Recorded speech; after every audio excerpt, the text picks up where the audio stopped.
I want just give me 1 minute, please, and we will start.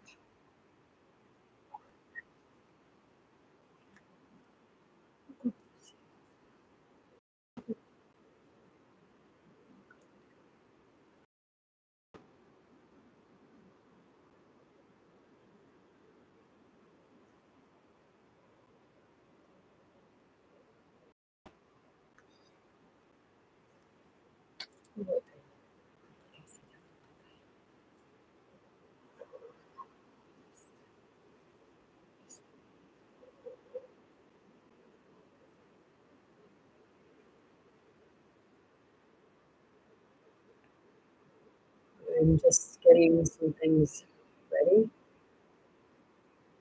Oh, I feel like I'm going to faint.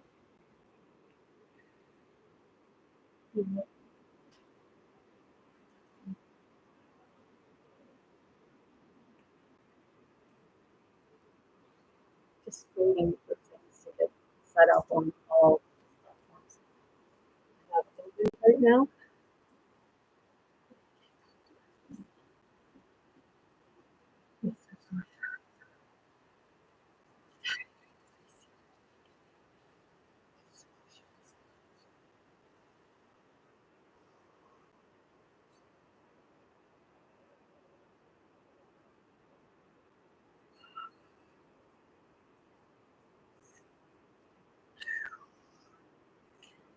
Hi everyone, I am Tara, aka Spirit Mother, and I would like to welcome you all back to my channel on YouTube, Spirit to Spirit Teaches Self, on TikTok, 1974, My Soul, and I'm also live on my Facebook. If you're new to my channel, I encourage people to read the description on my YouTube channel, Spirit to Spirit Teaches Self, in order to get a better understanding of what it is that I bring forward on my platform.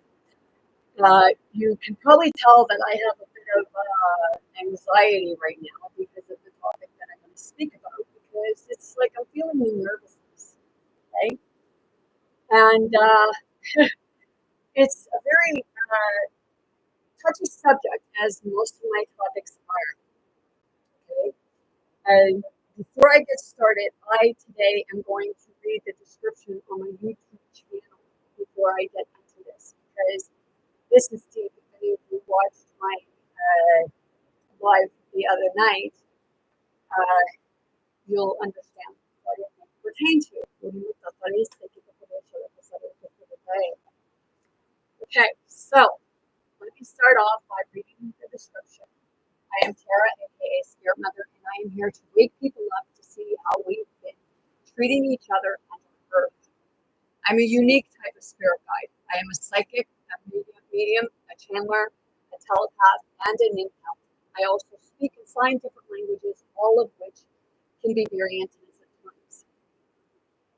On my channel, I talk about everyday life, the ignorance, greed, the hatred, etc. I do it to get people to look within themselves and how we have been acting in life towards ourselves and others, including animals. Some people may not like what I have to say, whereas others may totally understand. Sometimes I may come off not a very spiritual person. However, I ask you to look within and see what spirituality really means. It is the enlightenment, waking up to the truth, the good, bad, and ugly stuff that we don't like to see about ourselves, about the world, and others. Sometimes, sometimes we need a little tough love to be able to look within ourselves. I am the inner conscience, spirit. Now, today, we just had an inauguration, okay? And I'm going to enlighten some people. I have some stuff here, okay?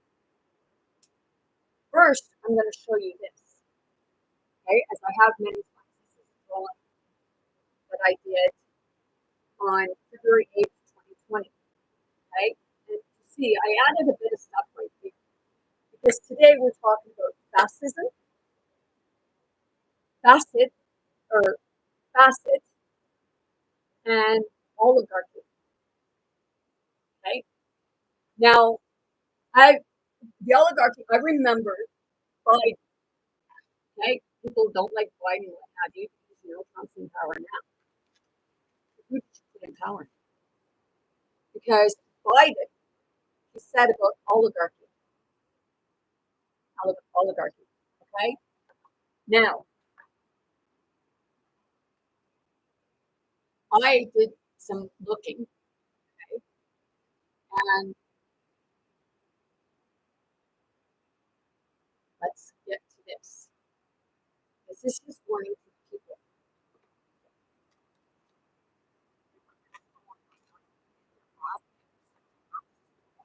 This is what God is telling us, what we can do. Okay? So please bear with me right now. This is what we're looking at.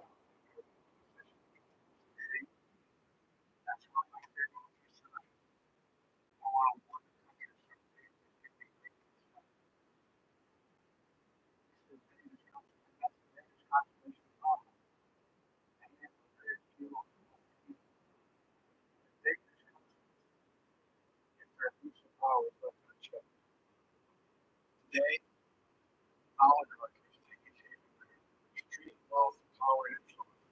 The way we threaten our entire democracy, basic rights, freedom, and a fair shot for everyone to get ahead. We see the consequences all across America. We see it before. More than a century ago, American people stood up to rob America back then. Lost the trust. Criminalized the world. This made what we paid for play by the rules everybody else. Workers want rights to earn their fair share. Now they were down to the deal. Help put us on a path of the largest middle class, most prosperous century any nation in the world has ever seen. Got to do it again. The last 4 years is exactly what we've done. People should have no make as much as they can. But pay the same thing. Pay their fair share of taxes. Now,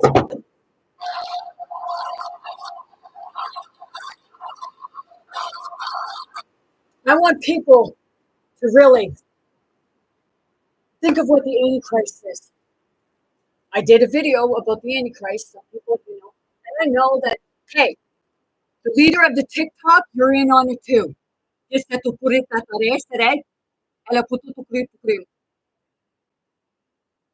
Now, every time, whenever, okay, I looked up fascism. But when I went in to look up fascism, or fascist, FASCIST,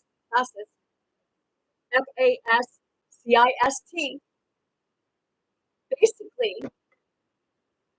what ended up happening, it kept taking me to fascism. It's the same friggin' thing. But I don't know nothing because I don't know how to look up things. This is what this picture is telling me. Okay? The big at the top, I have right there what you're looking at right now.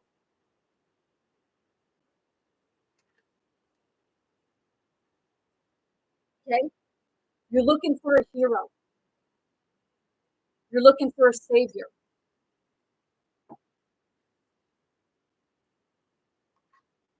Well, with regards to we the people, we are the saviors.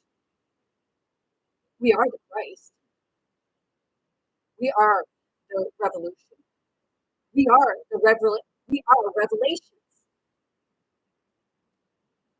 See,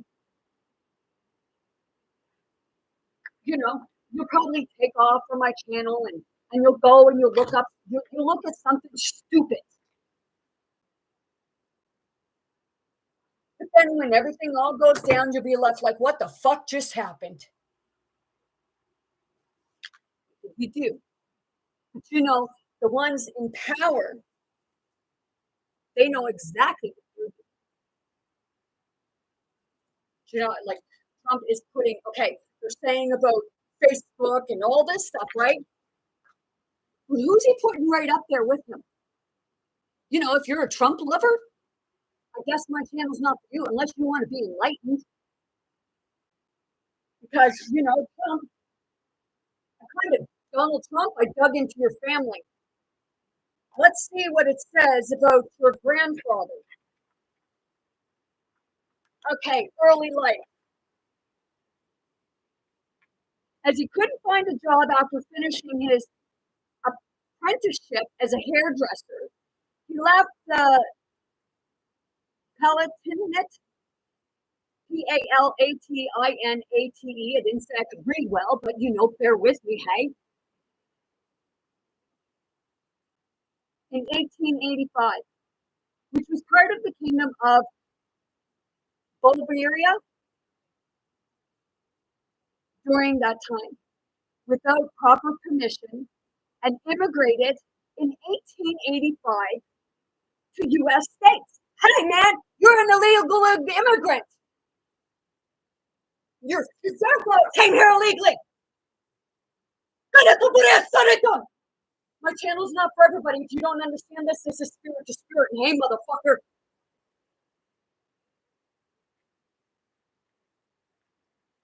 Don't like my channel? Don't be here because it can get aggressive. I told you.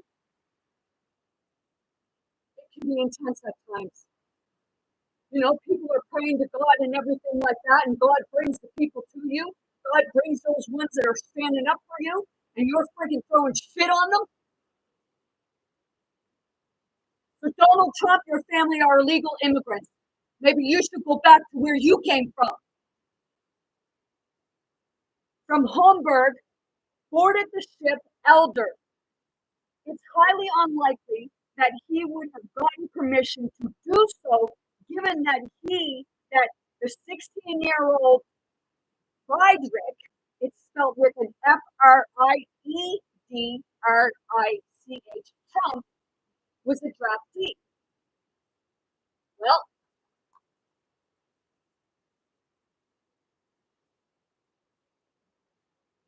let's see.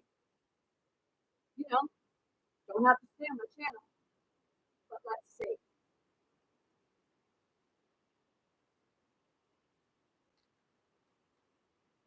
You know, some people know what it means, but others don't.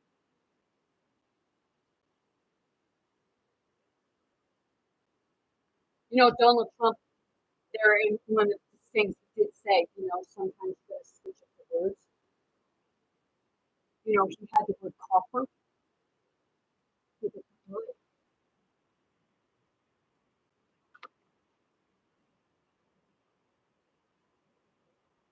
A person conscripted for military services. Okay? But see, in here, it says that there were no records of him being military. Quit shit up, okay?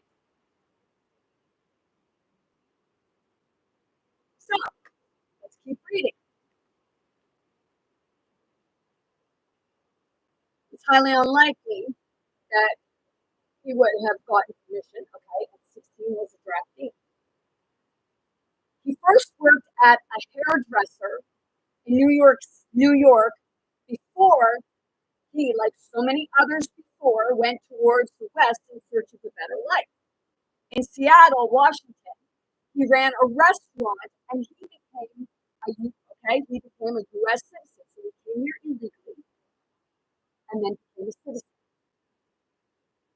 There in 1892, waitlist changing his name to Frederick.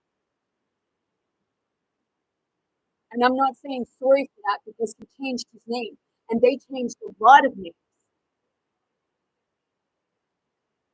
In the gold and silver mine city, Monte Cristo, he was leading a hotel and a brothel. What is a brothel? Sorry, what is a brothel? How do you know what a brothel is? You know, you're running prostitutes, right? Yes, story.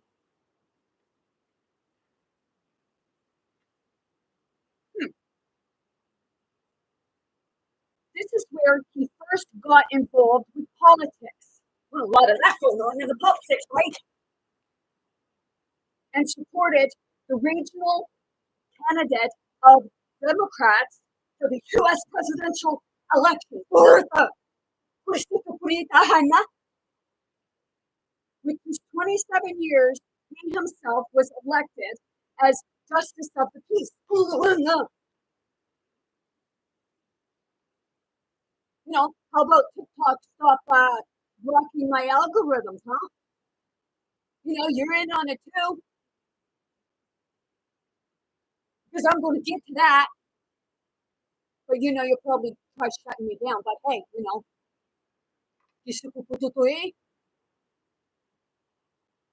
he then founded the miners in 1898 in the gold rush towards the north.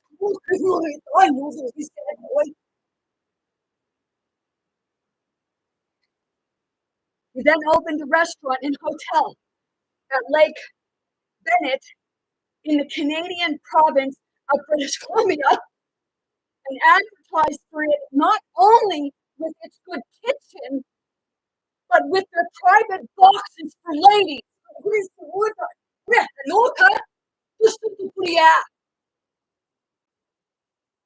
People, you put wrong people in.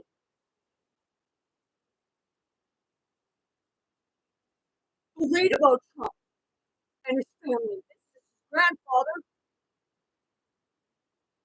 a brothel, private boxes for ladies. What the hell is that? That's prostitution. That's trafficking.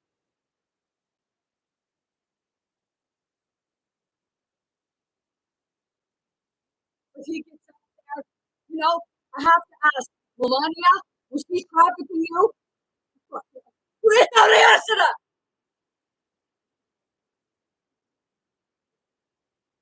Was he trafficking in Ghana? Was he trafficking Marla? They were fucking models. Oh, look at the prisons, they all look strung out. And he picked them up at a bar.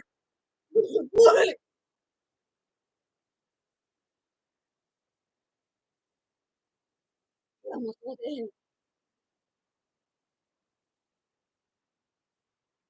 Ray listened to his old home country.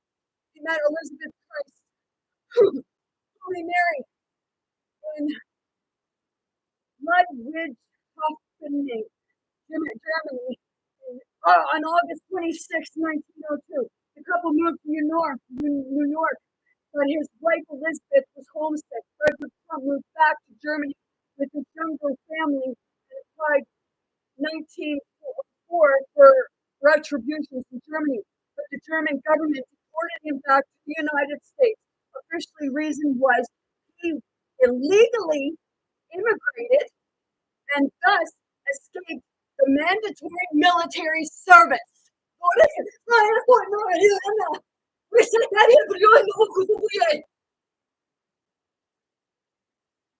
My channel's not for everybody. If you're of the soft hearted and you want to go and you want to bow to a fucking jackass, you're bowing to them all. Do you not realize that? You're bowing to damn money.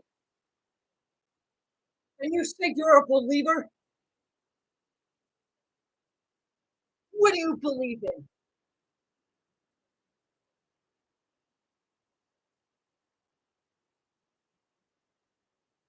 In 1905, Frederick Trump and his family returned to New York. He became a hotel director and invested in real estate. He died of influenza Spanish flu on May 18th.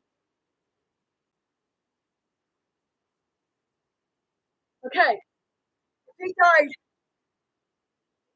in 1918. Then how the fuck was it his grandfather that went in and took all the stuff from Nikola Tesla?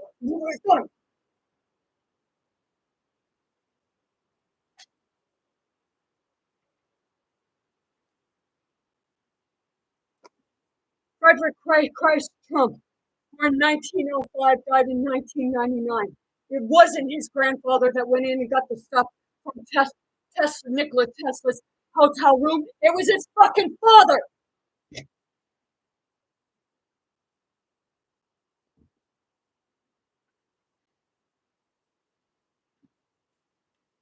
Words speak for itself.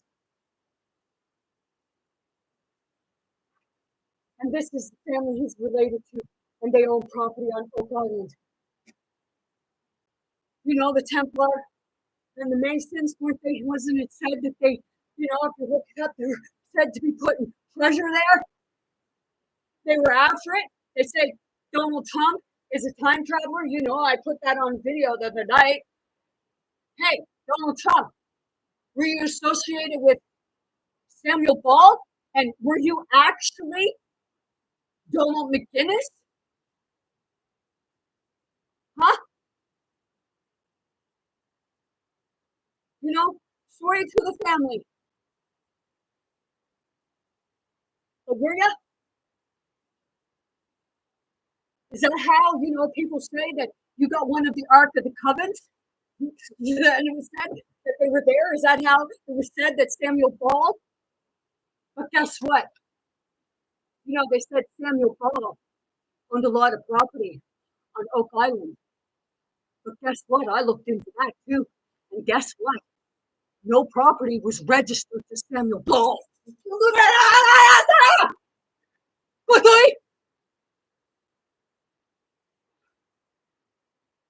I know that you're trying to block it, but I know differently. Because I say override.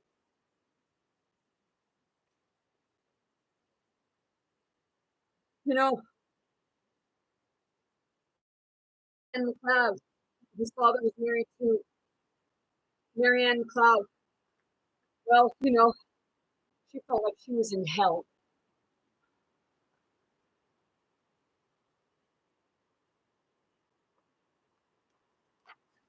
People don't believe me. That's fine.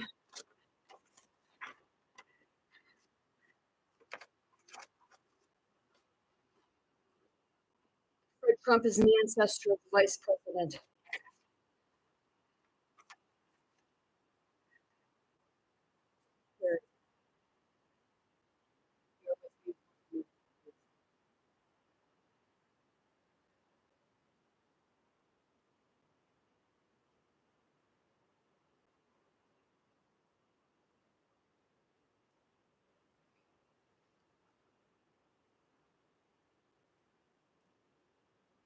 Tycoon, many lives of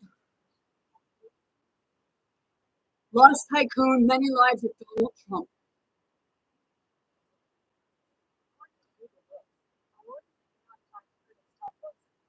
Let's go to it for a minute. Let's go to Kindle. Because you can get a free sample of the book. People say, oh, that's just to, say he's a bad person, is it? Let's go. Go. Me.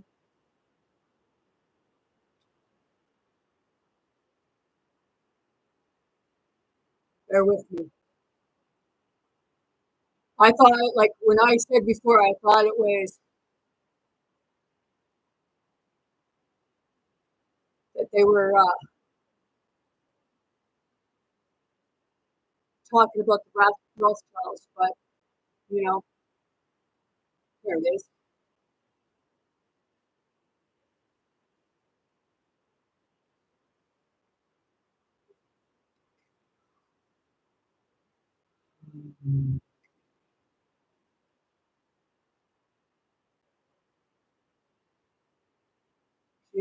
She got breast implants, and Ivana got breast implants and collagen and everything for Donald Trump.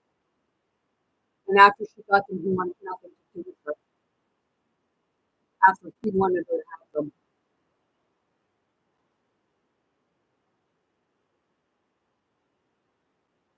Okay, it says, but her soul is being tortured by the same obsession with her successes, and that causes the Donald's nightly insomnia.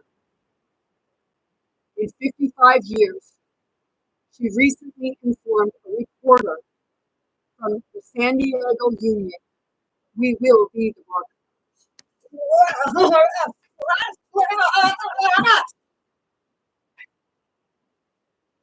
Don't believe me? That's on you. You want to come out of the pain and suffering?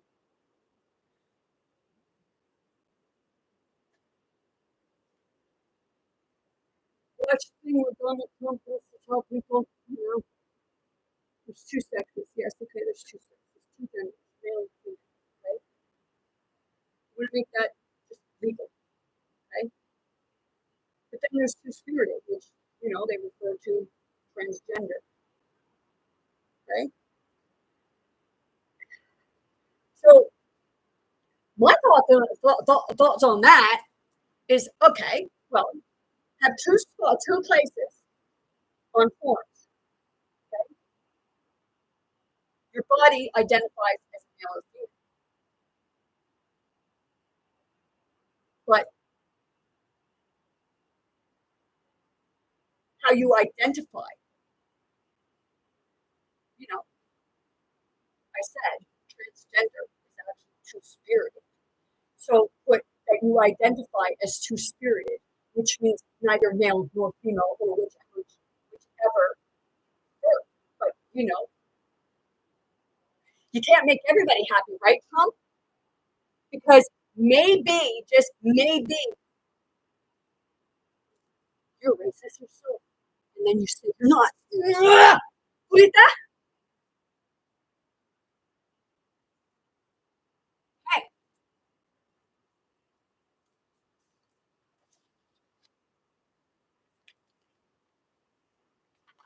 let's keep going here.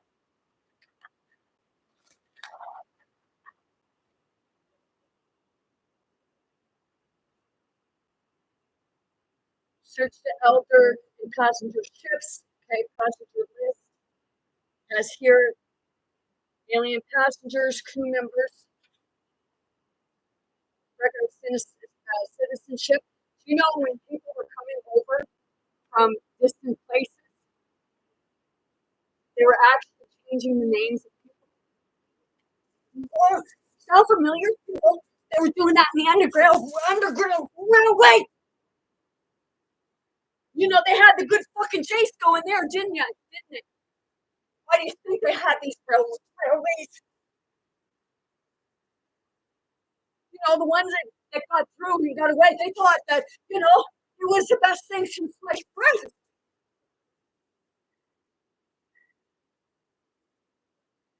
Hey, and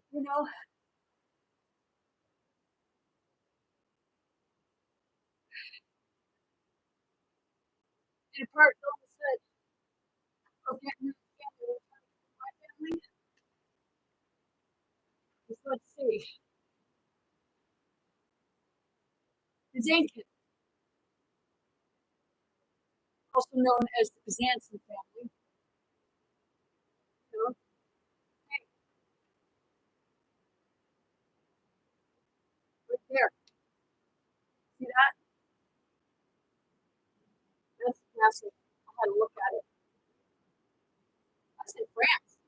And that's where my ancestors came from.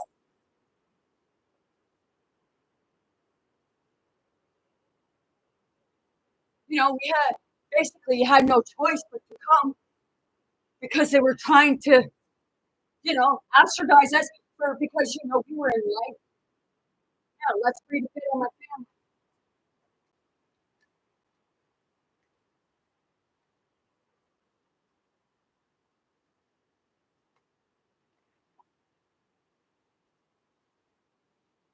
With regard to the origin of Byzantines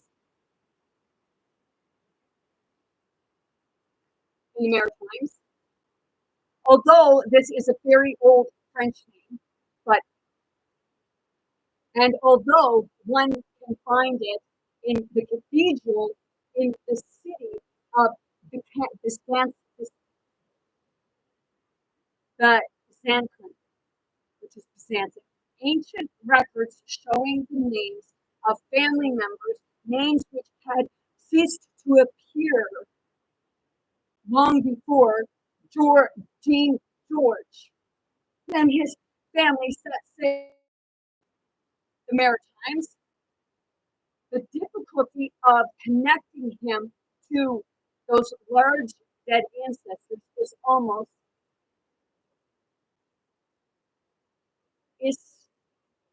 remarkable and certainly beyond our ability. Okay, that's because the same thing here. They come to erase us, and I'll get to that.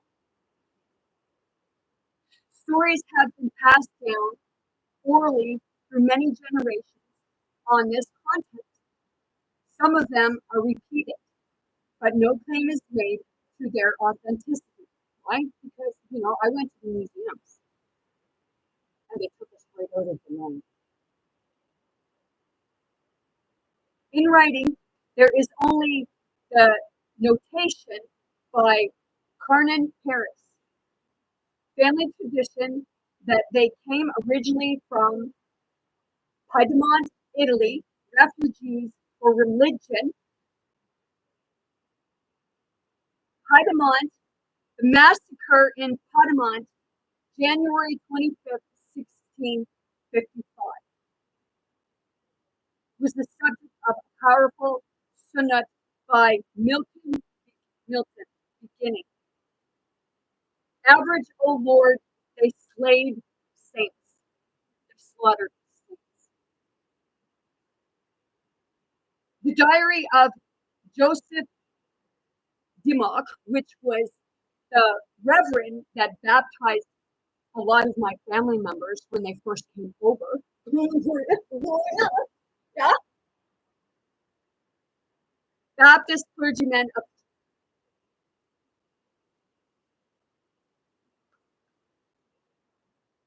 Chester amply demonstrates that Jean-Jacques Byzantine and his family showed religious seals beyond the ordinary. And later, his sons and grandsons were active in Baptist churches in at least 6 counties of the Maritimes.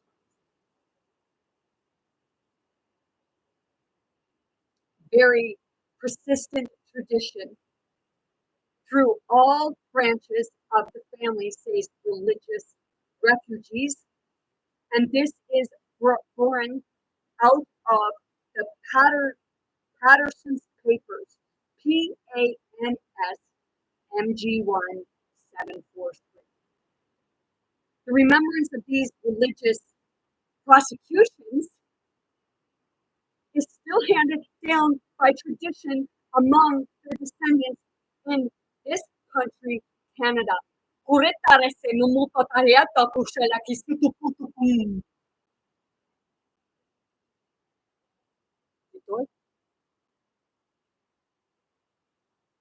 Beyond that, there are stories. One has it that ancestors fought alongside of the parish with Collingy.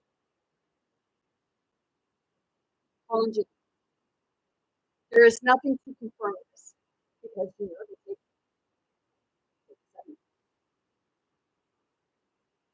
a descendant of Joseph, the pastor, eldest son of Jean Jacques, was told by her granddaughter, whom she remembered well, that he was descendant from Le Comte du Vican du Pelas. She sent her own sketch of the coat of arms, copied from something in her possession, with a man's head on it, and wrote on the back of the sketch, the Moors had signified that they fought in the Crusades, etc. Although this woman was inclined to with a romantic tale out of the very silent evidence, the sketch was a surprise because Uncle Charlie Byzantin, who was not inclined to spin imaginary tales, had told that there was a coat of arms with a man's head on it.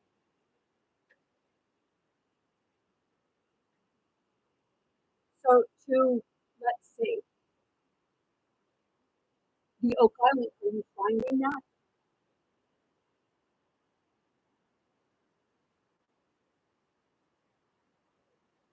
Uncle Charlie was dead when the aforementioned sketch was received. A member of another branch of the family had a different insignia, which was seen to widely separate parts of, well, let's say it, Donald Trump, you know where Oak is. Were you one of the ones who tried to make my family extinct? Let's be on.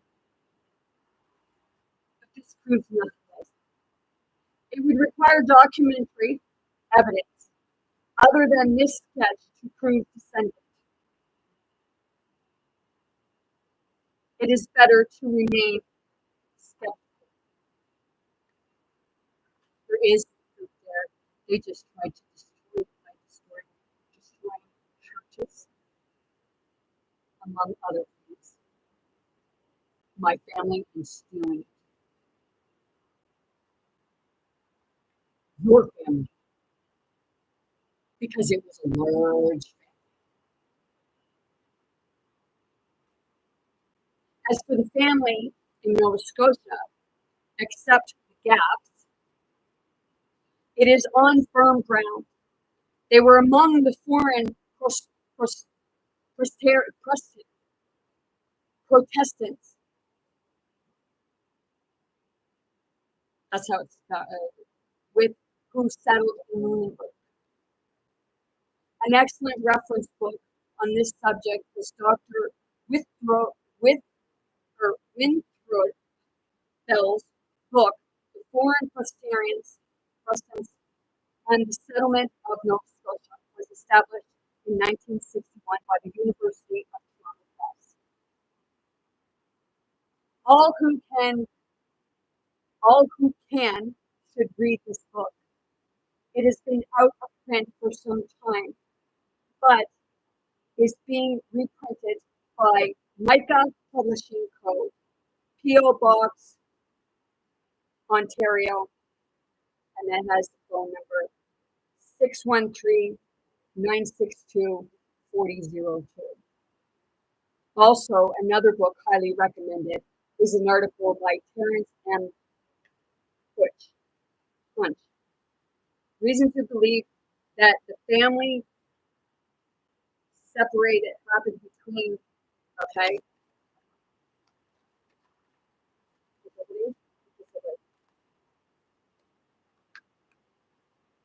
this is family, you know.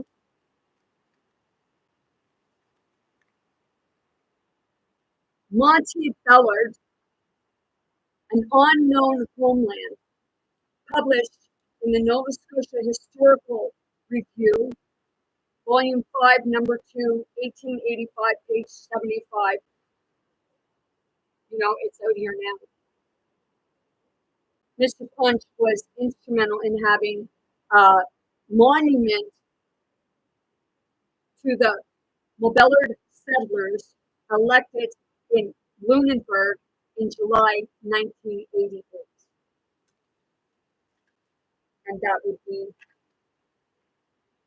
that monument right there.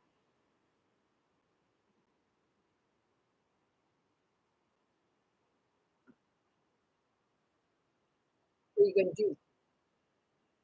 Like you always do, try to destroy history? Are you making it right? Or are you trying to fuck it up again?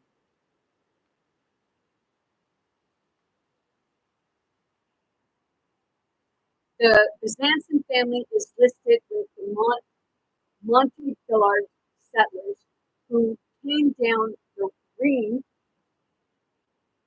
to Rotterdam, where they embarked on the snow. People are trucking to go back in time. No,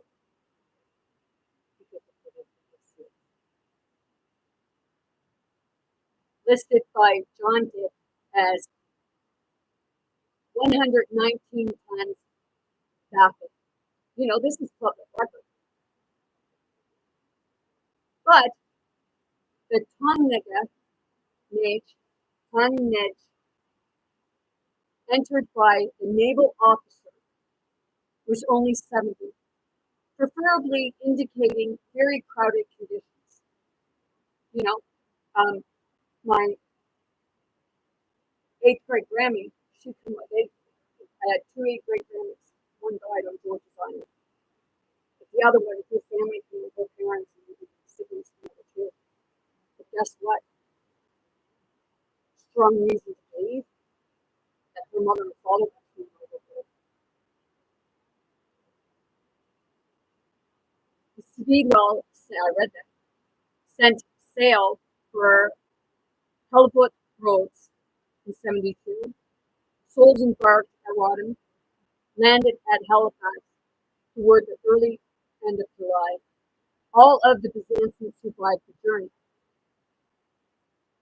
I didn't say it was a Byzantine that went overboard. An inquiry that did not locate Jean George Danson in Mellibert or Montbellard, and another descendant believes they were in the Netherlands.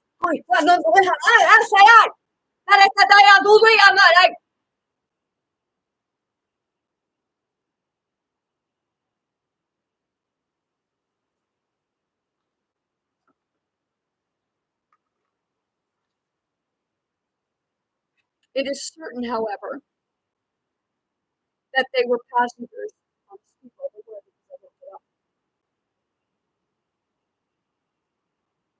The Montbellard immigrants were put on St. George's Island for many weeks, worked on the fortifications,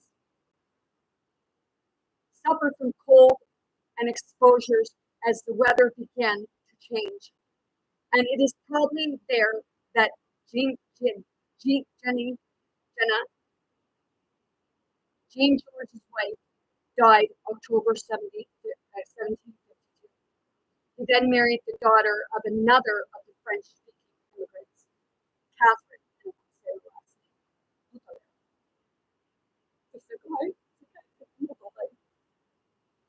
She was about half his age. You know, sometimes I wonder, same thing here.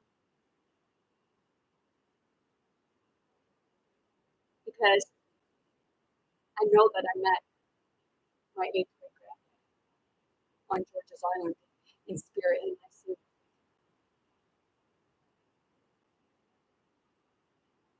She was about half his age. The family went to Lunenburg in 1753. Jean George, my eighth grade granddaddy, grew a lot in the clearlands, but eventually, in exchange for lot 36. Jean George died in 1755. His daughter, Sarah Catherine, was born after his death. His widow named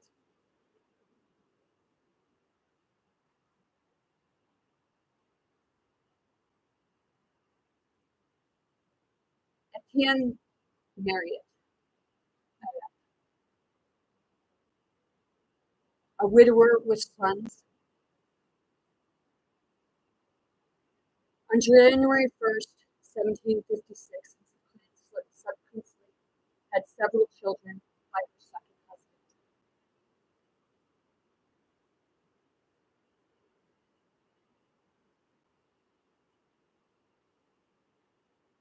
I'm trying to figure out his name.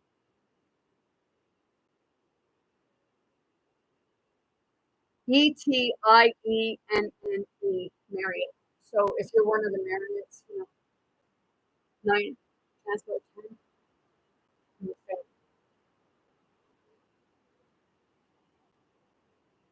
And so are the Melvins, because they married into the Santas.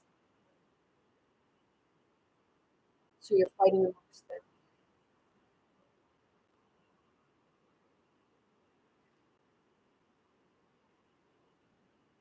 So the children by yourself.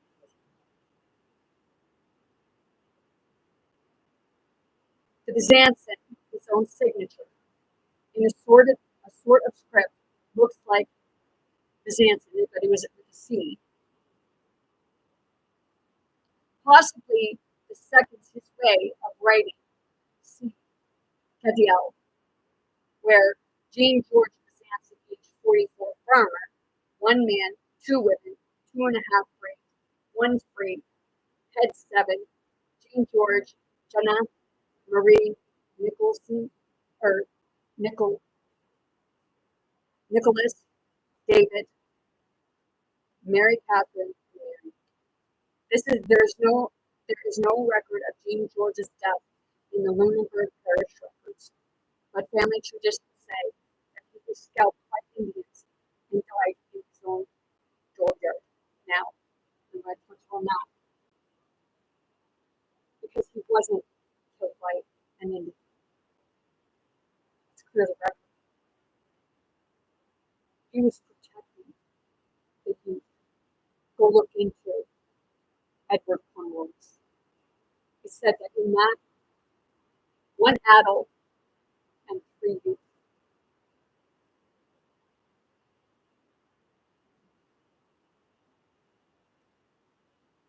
He was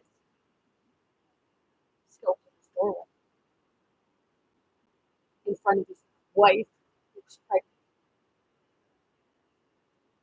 and his 1.5-year-old son. They were, it was my 6th and 7th. My 7th was my grandparents were first cousins. You want to say incest, good for you, but it means I'm pure. Pure blood there, and then the blood on my other side too.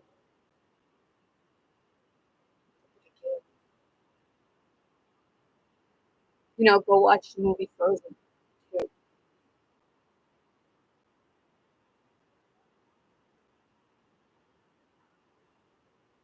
And then when he was scalped, I got from him that he was taken. That's why there's no record of him. He was taken to George's Island and locked up in the prison. In the prison.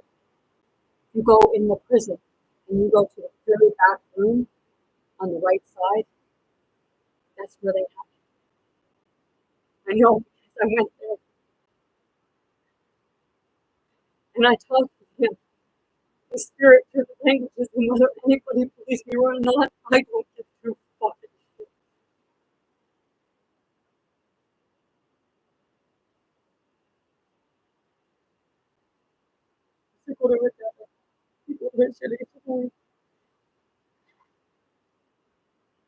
David also died soon after arrival. His name disappeared from the situation. They're crying on right?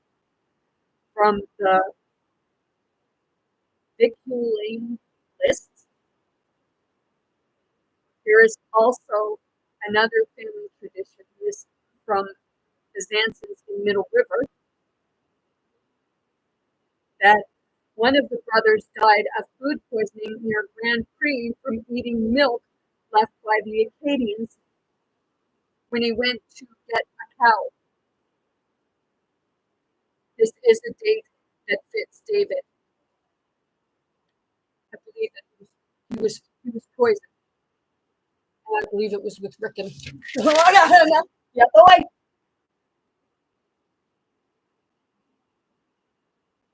Go look up Rickon if you don't know what it is.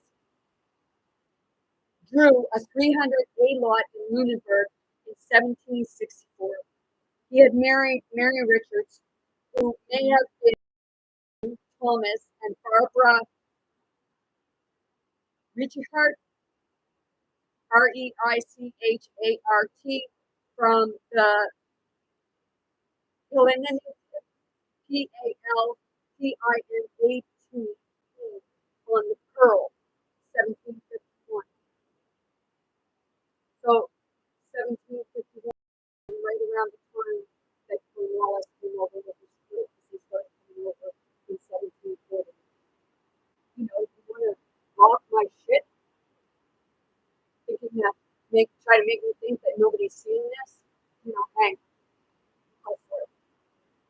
Because it just goes to show that you were a dictator.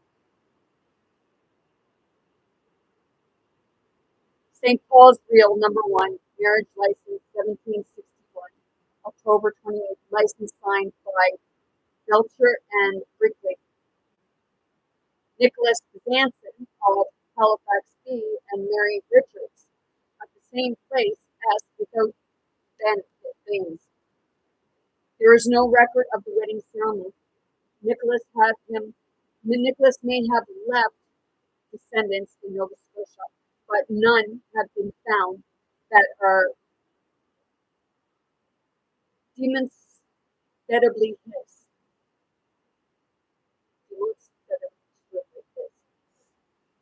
There is a story that he became an officer in the army and went to Jamaica, but army records do not show his name, and that's usually because they changed names. When it came here, the names got changed.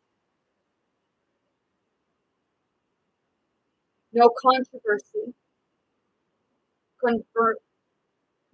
no conveyance of property to or from Nicholas can be found. And when Jean Jacques in 1778, Lunenburg quotes book 2, page 148, sold the 30A lot of land, Northwest Range, letter A, 36, for £10, 16, which lot is the inheritance of our father descendant to Jacques Burger. It was with the knowledge and agreement of my two sisters, Mary, wife of David Langell, and Katharina Spinster. There was no mention of Nicholas, who would doubtless be an heir. Jean Jacques, and Catherine made their X, and so did David Langell on Tadamabush on behalf of my wife. So there was even in Tadamabush. What became of the 300-acre lot previously drawn by Nicholas? Let's see. You know, it got stolen. Hey, clown, did you come in and steal it?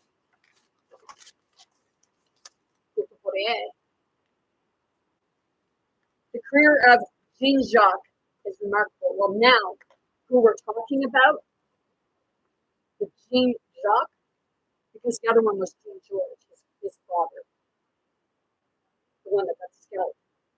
Jean Jacques is that one in your little child. The career of Jean Jacques is remarkable. His religious zeal was more than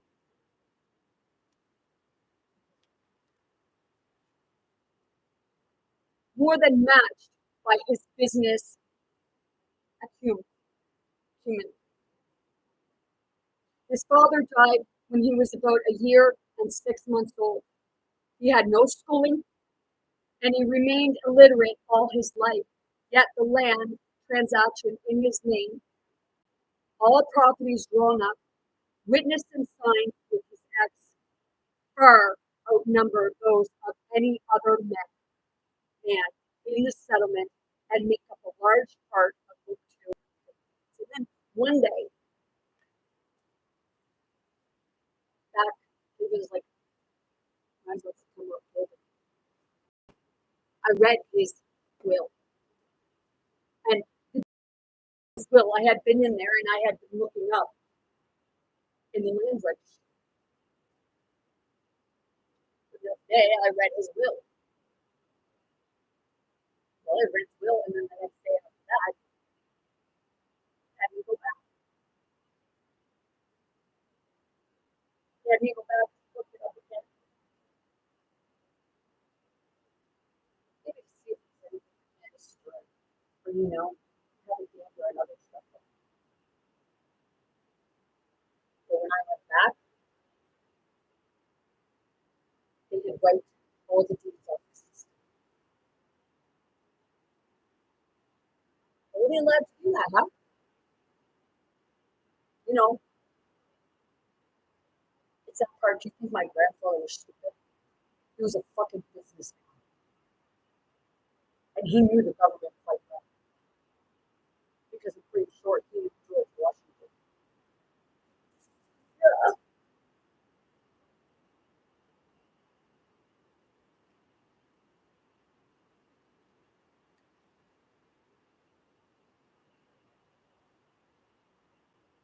Now, and when I went up to pay the $6.50 because I had nothing, but I had been in there 2 days prior, and the clerk, she commented about all the printing I was doing. But this day, when I went up with no paper, nothing printed, she looked at me and she goes, "Oh, you have nothing to print today." It's like, yeah. And it's awfully strange considering I was in just the other day and it was all there and now it's not. She's like, oh, I don't know what you're talking about. Fuck you, don't. Who paid you? You think I'm fucking stupid? Do you think that the other people working there weren't guiding me to point out that you were the one doing it because they stepped over your pew when you went back to get something from your desk? The woman walked over and she went, and then she looked back at me.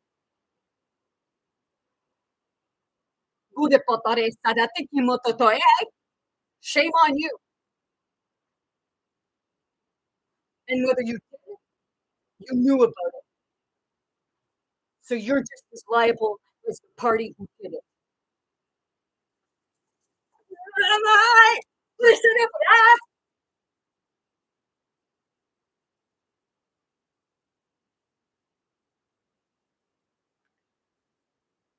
He also ran a lumber mill, which somehow it ended up in the Bond's hands, and a grist mill.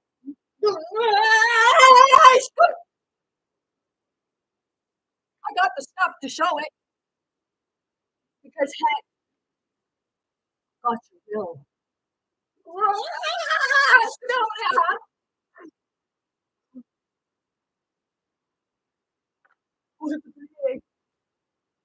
don't give a fuck anymore. I think I was born yesterday.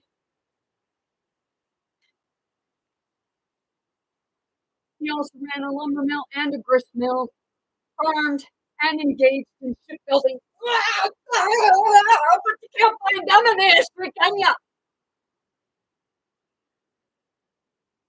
You fucking took them out of the history books. You wiped them out. At least you thought you did.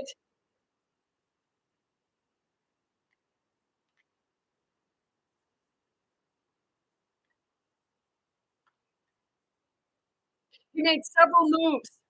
The final one being to homestead at Middle River. To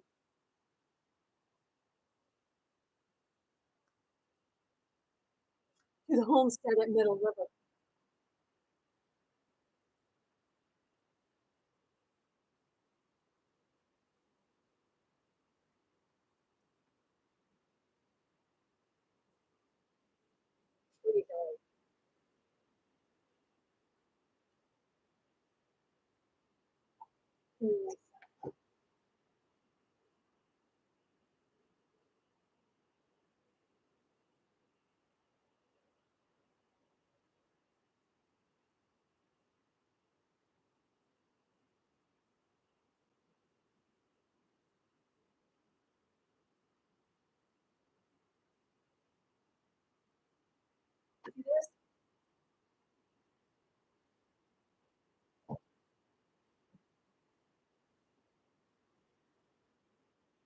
done, David.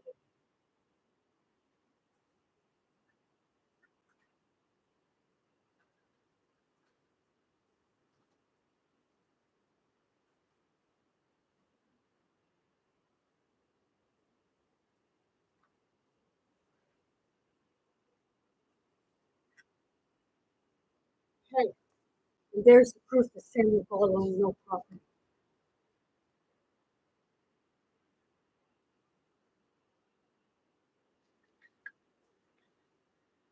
Samuel Ball.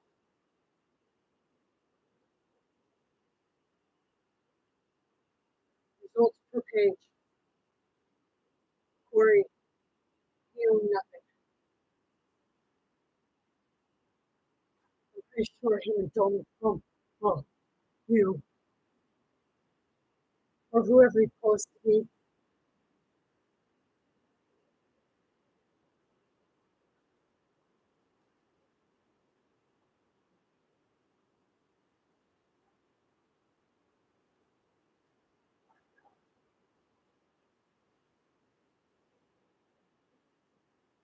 and there's my ancestors. Interesting to know the names of them.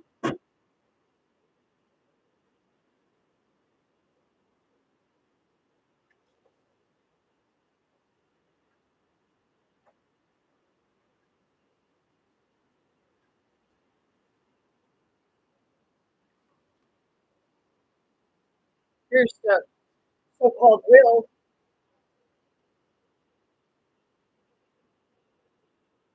of Samuel Ball. You know, they're going to say, this, Anthony Vaughn, he was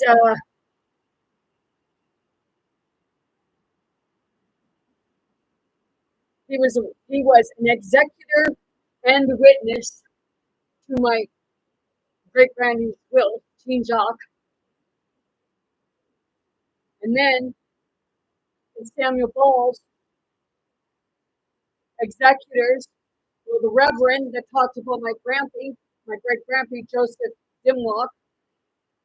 It says in here for his that he was the executor to Samuel Ball's will, and again Anthony Vaughn, which would have been possibly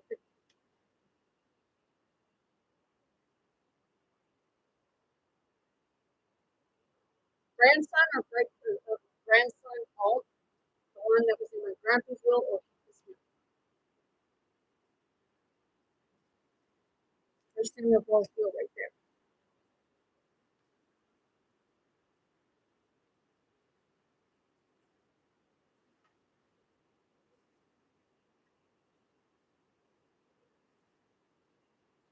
Anthony Vaughn, I got your will too.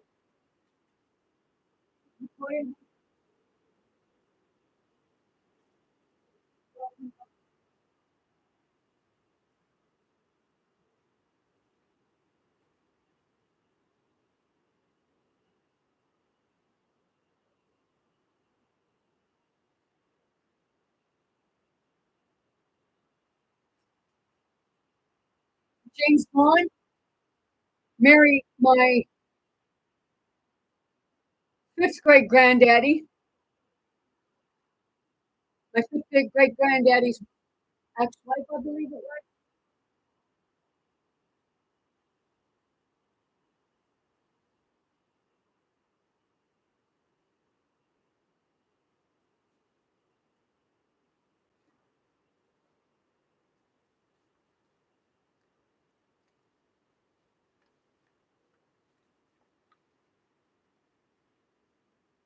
Yeah, I got Jean Jacques.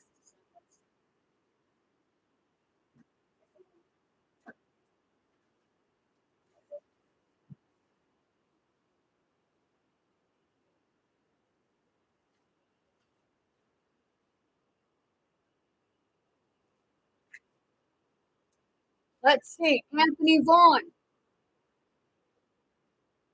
This would have been the Anthony Vaughn that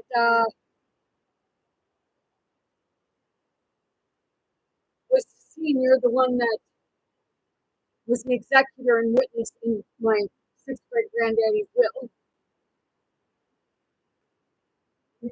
also affiliated with John Smith, which was a relative to Donald Trump.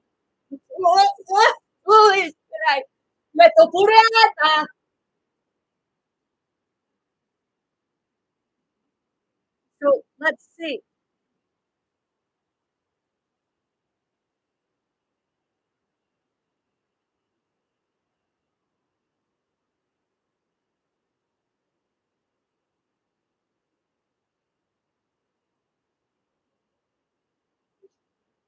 No, here it is. 1835 will of Anthony Vaughan, Book 2, page 331, dated the 15th May 1833. Probated 27th April 1835, executor, son Anthony, witness James Vaughan, which James Vaughan owned property at Oak Island. James Gehrman and John Smith. John Smith owned property adjacent to my great grandfather. Wife Eleanor, MacCord of Joseph. Grist mill, dwelling house, and a barn and land on which they stand, with all buildings, improvements, trees, lumber, waterways, being south, a half of the lot. Number 6, farming instruments, utilities, during natural.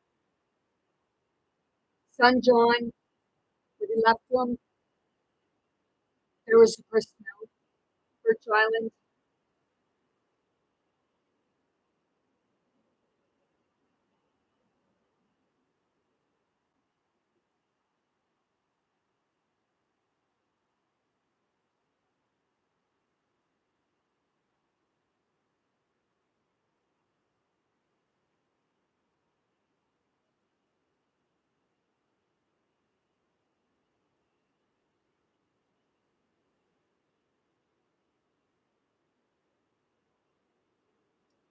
Samuel Ball in his will left to Daniel McGinnis, and both of them ran away from slavery, which Samuel Ball's father was the one running the slaves. Oh, yes.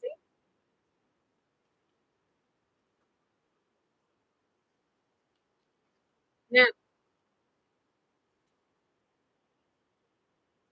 see.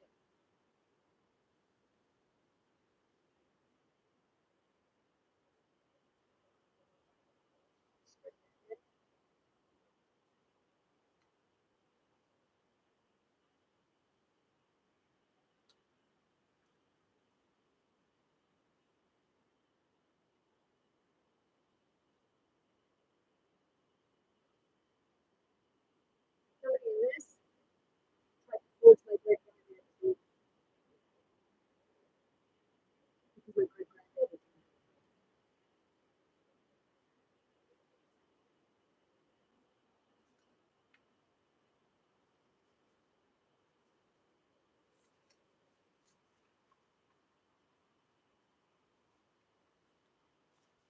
Now, let's get back.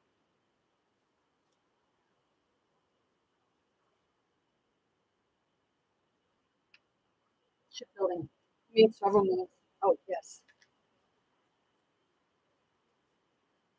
Oh, yeah, and I have it right here too. All the property that's, in records of what my family owned.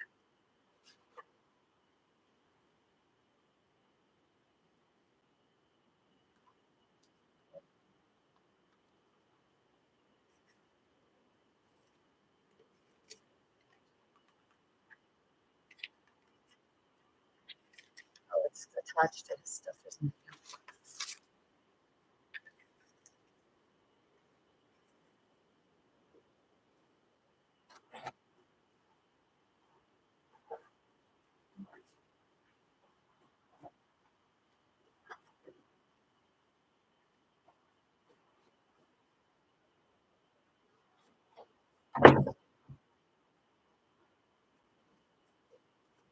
Yeah, I gotta get this sorted out again. I don't have it all sorted out.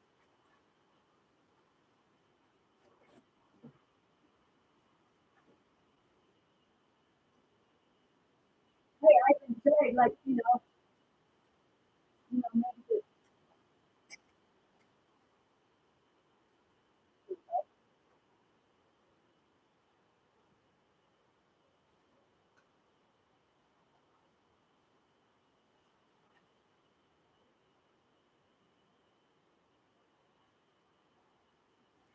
right here, Jean Jacques Sanson, born in North River.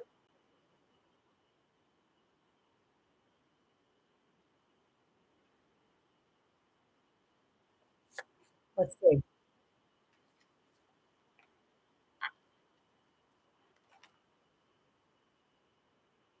Here is North River, Nova Scotia.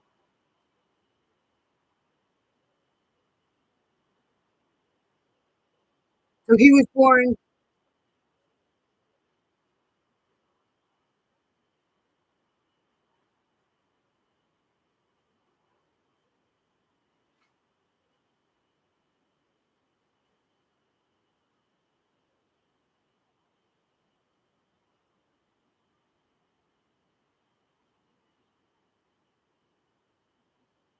closer security, died in New York.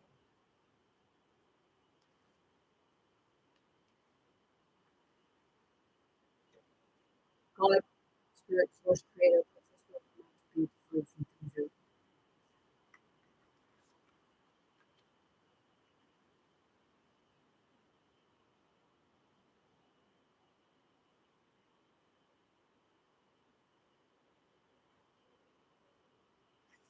oh fuck!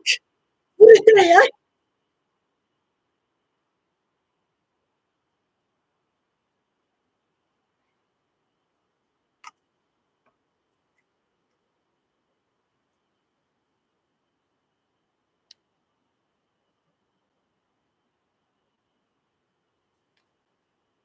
You're like, they're like, you listen and listen.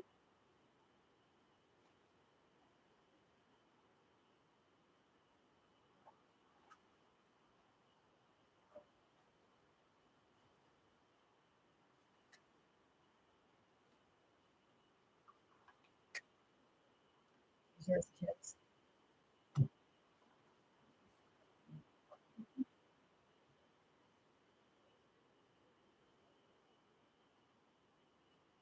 Hey, copy of the tree of parents.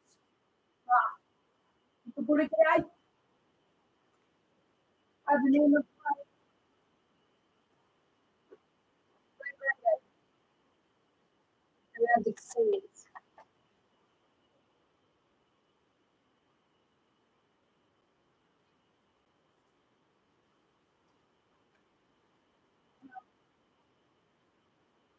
Would have been easy to have. I got the home again. Samuel Ball, she writes up on Samuel Ball. There's I get a guy that he's on my Facebook, and he says that he's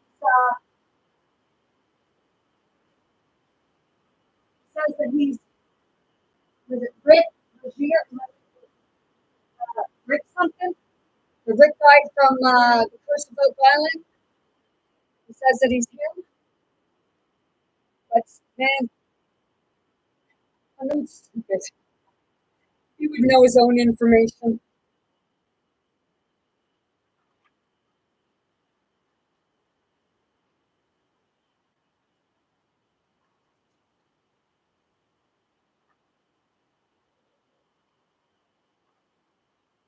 because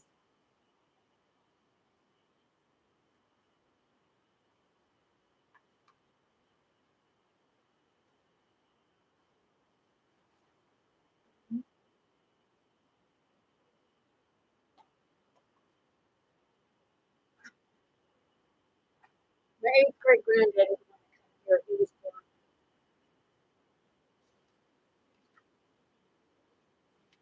1708, Empire, Roman, German.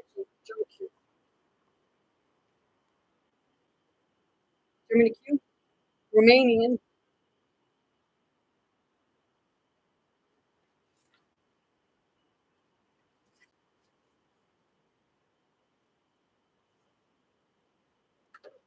So let's finish.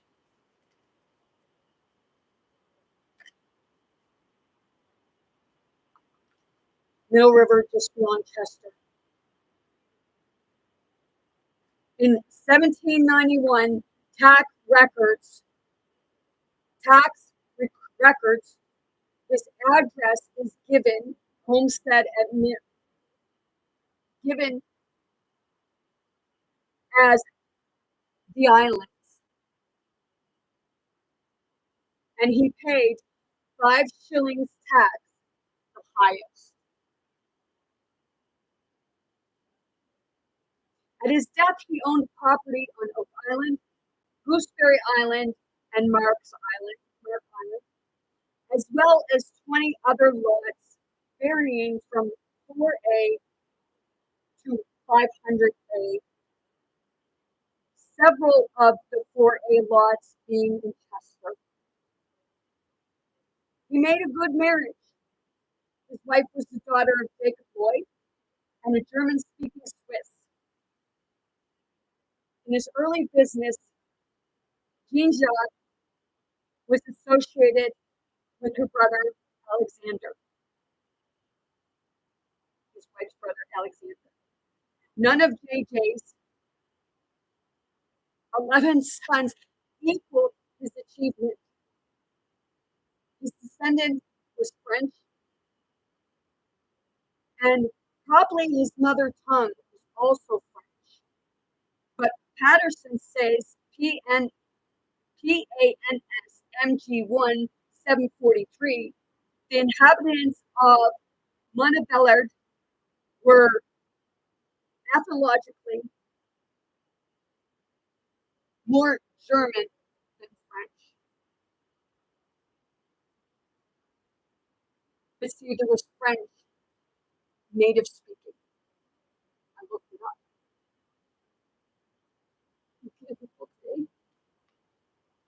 Kung makanehan hindi ko kaya hindi sita. Kaya tutuloy siya lang may zilipi ko yun.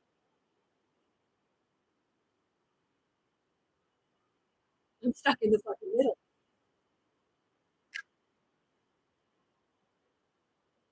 So look up fascism and facets. Because it's the rich running everything.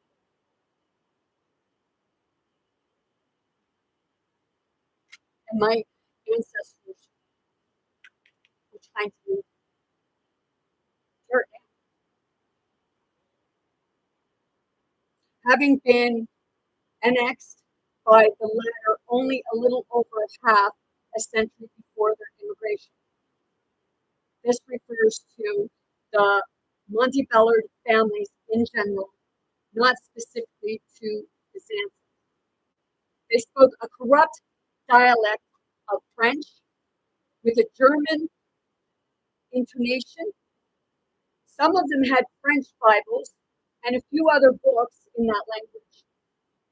From their suffering, and I got treated when I went to the church in Lunenburg, the one that my seventh, eighth grade granddaddy helped build,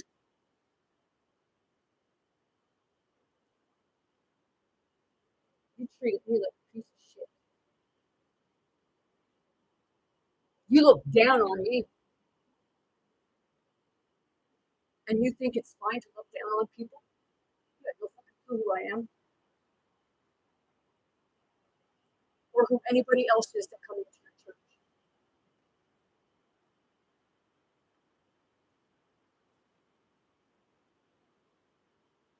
Some of them had French Bibles and fluent books in that language. From their sufferings,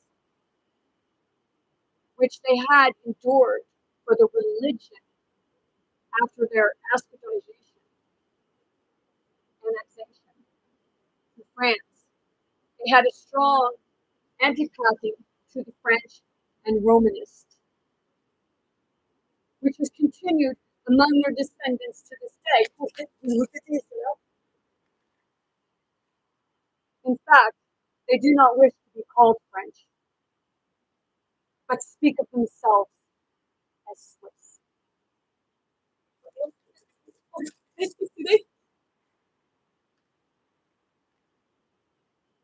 But Byzantines, through many generations, insist on their French heritage. It is certain that Jean-Jacques spoke German and English as well. He and Anna married Loy, which is low, were married in the Dutch Reformed Church at Lunenburg. Afterwards, the Presbyterian MG 3486, the clergyman was Gruen Robski Kameningo, Kamen, Kamingo, Kamino, who preached and kept records in German. So the Germans in his congregation, Essenheimer's, Pisenhers,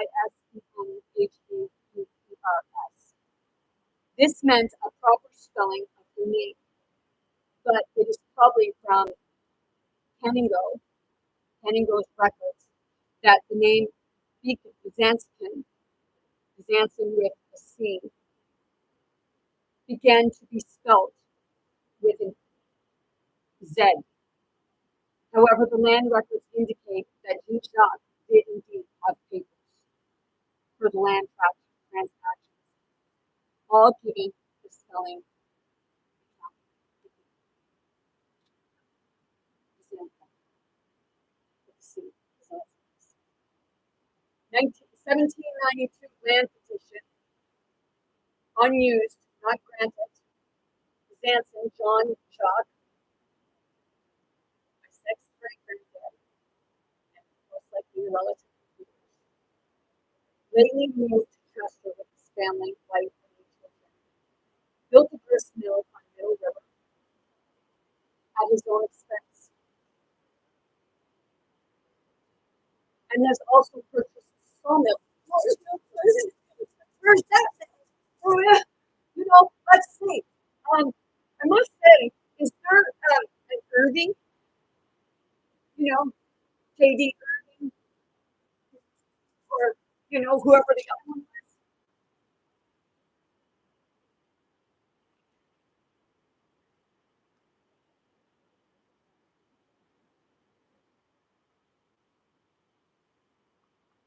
Also purchased a sawmill and has been at considerable expense in repairing it. Adjacent to said mill, there is a tract of land formerly surveyed to one Griffin, which tract he also understood was intended for such persons who might erect saw and grist mill. But since his arrival in Halifax has been informed it is reserved by your excellency for his majesty's use of material benefit to him and his use to him and his poor family, recommended by J.W. Schwartz, which, if you look in the records of those that came over on the ship, it was also spelled a different way. Halifax, December 30th, 1792. Wentworth refused, saying it was required for His Majesty's use. But was that true? Because it looks like on the thing that we're maybe talking about, because that was the personal that I said from 1840. My great granddad, evidently. So, and then his grist mill and lumber mill, sawmill will have the whole land, right? Eventually, from the baptismal records, the first 5 children of Jean Jacques and Mary were born at Lunenburg. The next 4 probably on the islands, or at least some distance from Lunenburg, because of the time that elapsed between birth and baptism. The last four were born at Mill River and are recorded in the Chester Township records.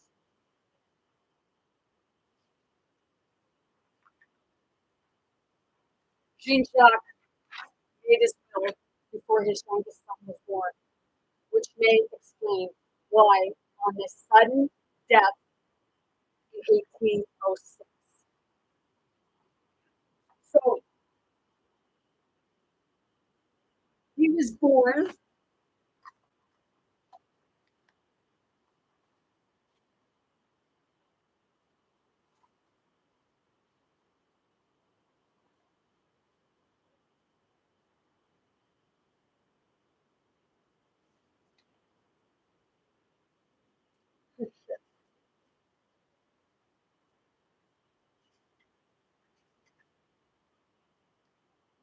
He was born in 1754.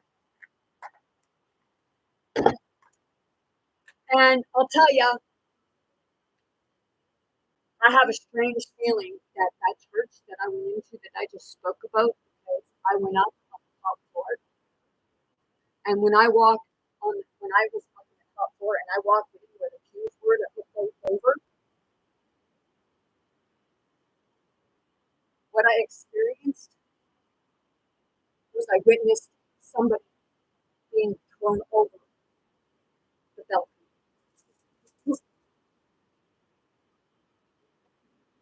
Because his will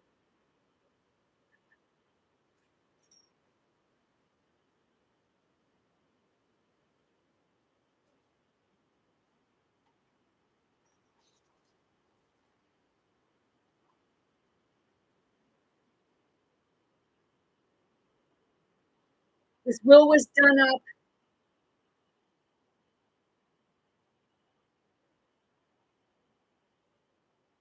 his will was done up May 1800, probated March 1804. And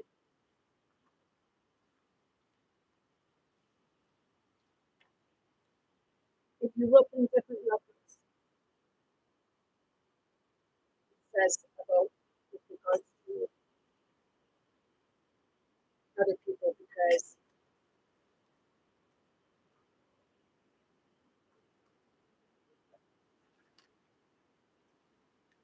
right here is the map of Oakland. And these names, why I have these names here, is because if anybody is familiar with their brother trial in Lunenburg in 1791, those people that were on were affiliated, and some were connected to the family.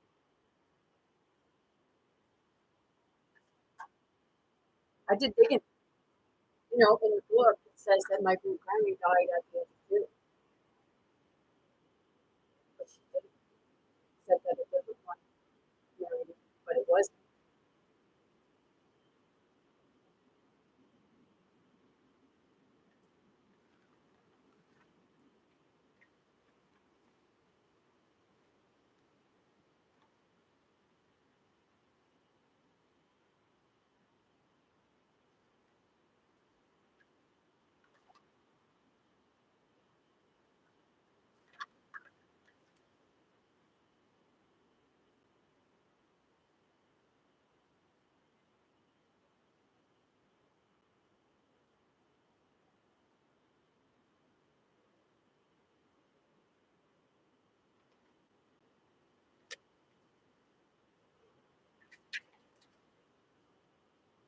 The last four were born in Middle River. Jean-Jacques made his will before his youngest son was born. Later, the Zansons carried on shipbuilding businesses in Chester.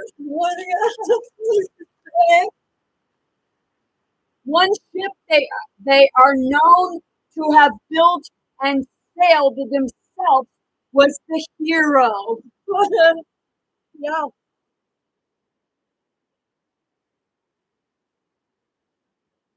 some members of the family in the 1820s built a ship, the Curl, Curlew, I can't pronounce it, Curlew,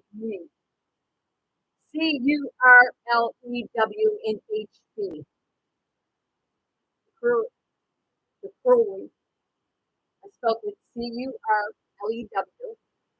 That was built in HD, which they hauled to Bedford Basin using 18 York of oxen and launched their numerous Byzantiums through several generations are listed shipbuilders or ship's carpenter.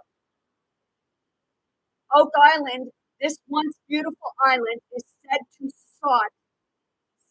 is a sad sight now, so torn up by treasure hunters.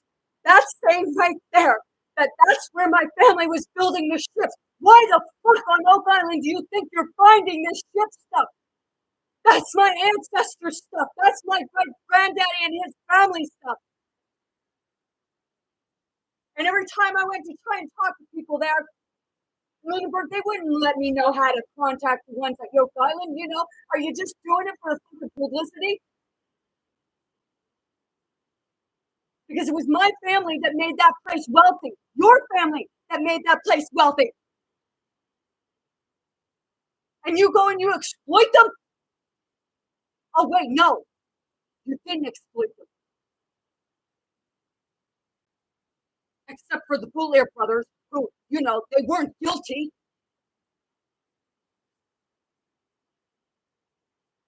That was the easiest thing to do, right? Because we were savages.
When Oak Island say that they were finding certain things, that was my family.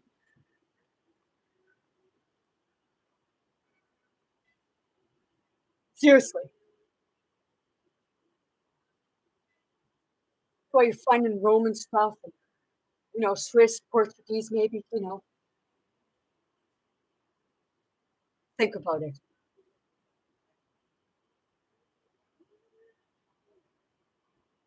You ain't finding what you're looking for because the spirits know that there's greed involved and it ain't George stuff.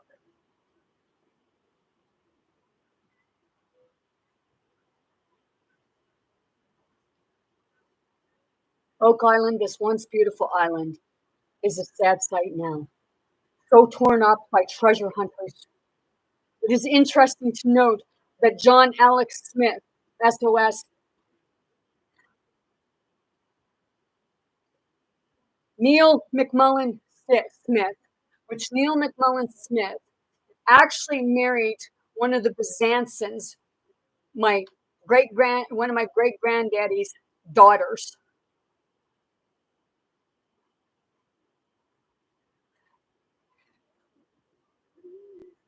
And he is related to the other side of my family.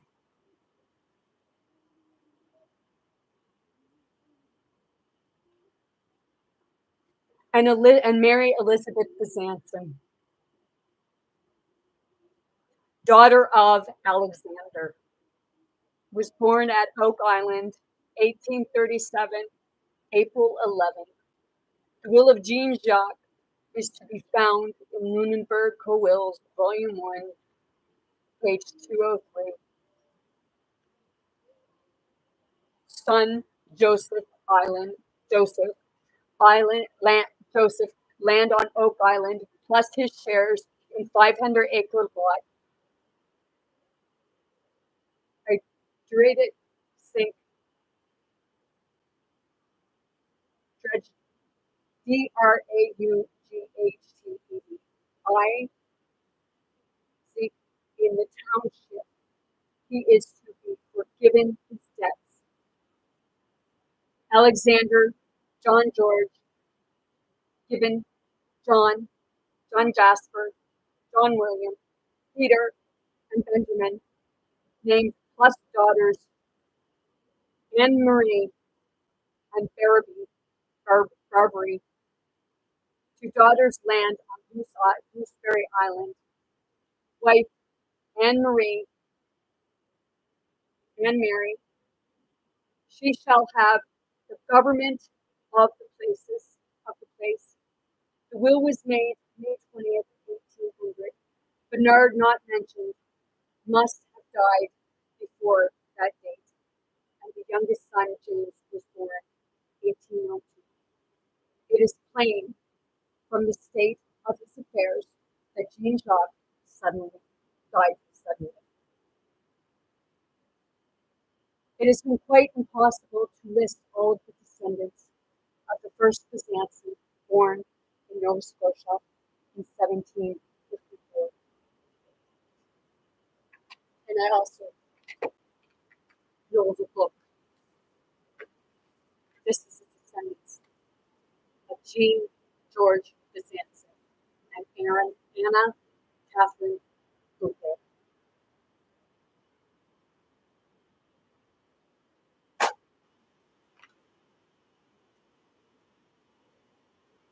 Over the years, many of Jean Jacques' descendants have come from places to visit family members in Nova Scotia.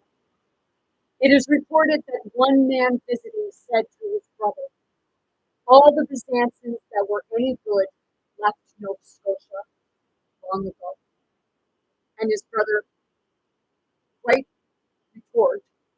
quick retort, we got rid of a lot of the conceited ones that way.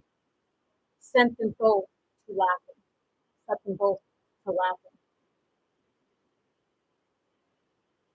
Some there were, however, who wanted to visit but could not.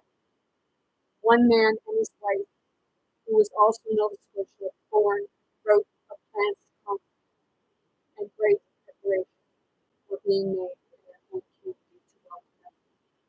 It was not to be the man struck down by terminal illness, wrote home in keen disappointment. Dear brother, I long to see you once again on the old sod. Perhaps there were other expedited Byzantines who looked upon Nova Scotia as home and would have come to see relatives if they could.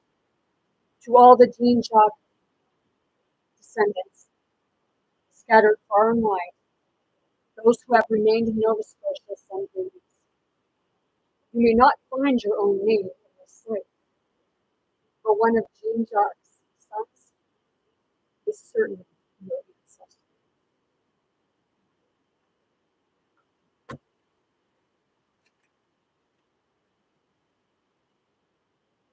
And this is a book that I found at an alcohol. I didn't get to print it all because they wouldn't let me. Why wouldn't they let me? You were allowed to print anything else. But I was told I couldn't print the book. Well, they said it was copyright. Seriously? Like, seriously? Or was it because one of the ones there looked at me and said that they had others going around back in the day saying that we were all royal? Why do you think he was saying it? He was saying it because you were all descendants of the royal family.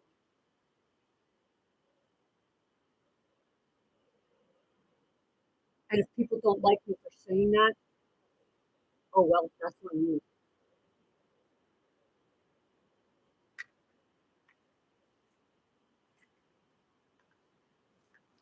Both facet and fascism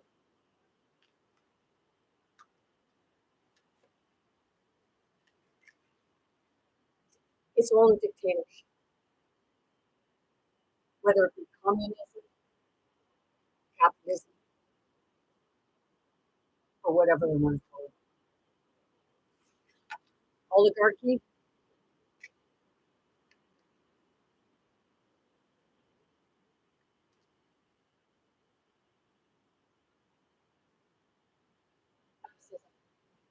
is a far right, authoritarian, and neutral nationalist political ideology and movement characterized by a dictatorial leader,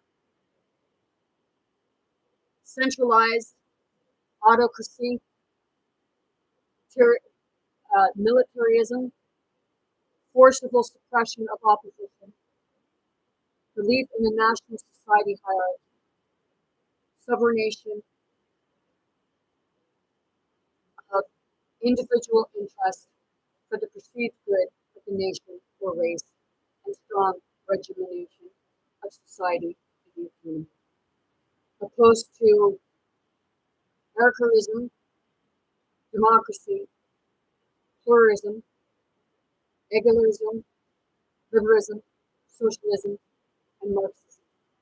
Fascism is at the far right of the traditional left-right spectrum.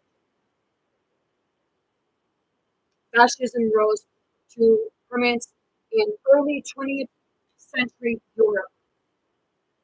The first fascist movement emerged in Italy during World War One. Before spreading before spreading to other European countries, most notable Germany.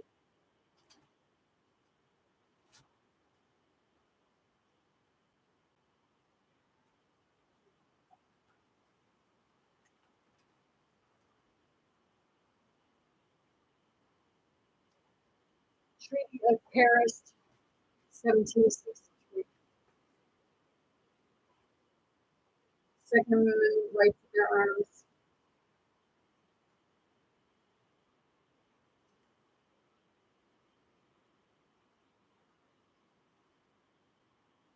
This is the treaty right there. The treaty that I have under control.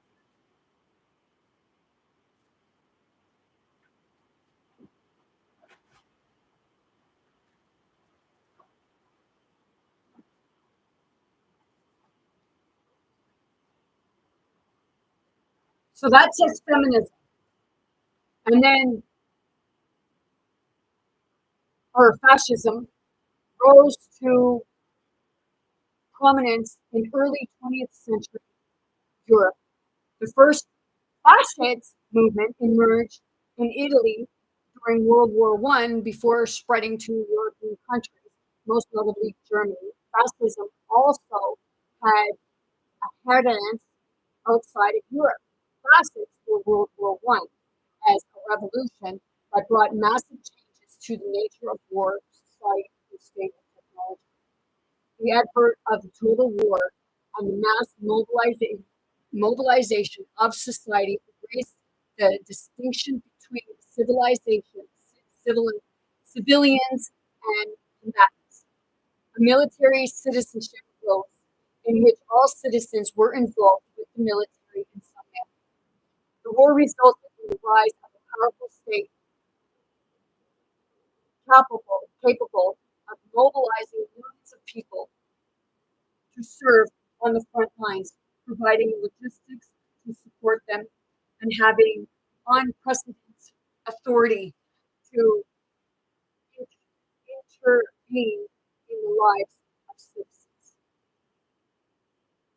Fascism rejects the view that violence is negative or pointless, but rather views imperialism, political violence, and war as means national rejuvenation. Fascists often advocate for establishments of a totalitarian one-party state and for a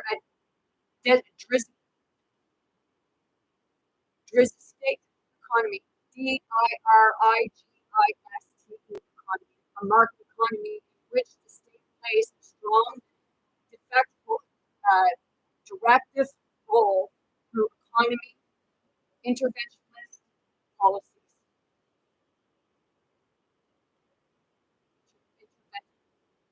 Interventionist policies with the principal goal of achieving autarky,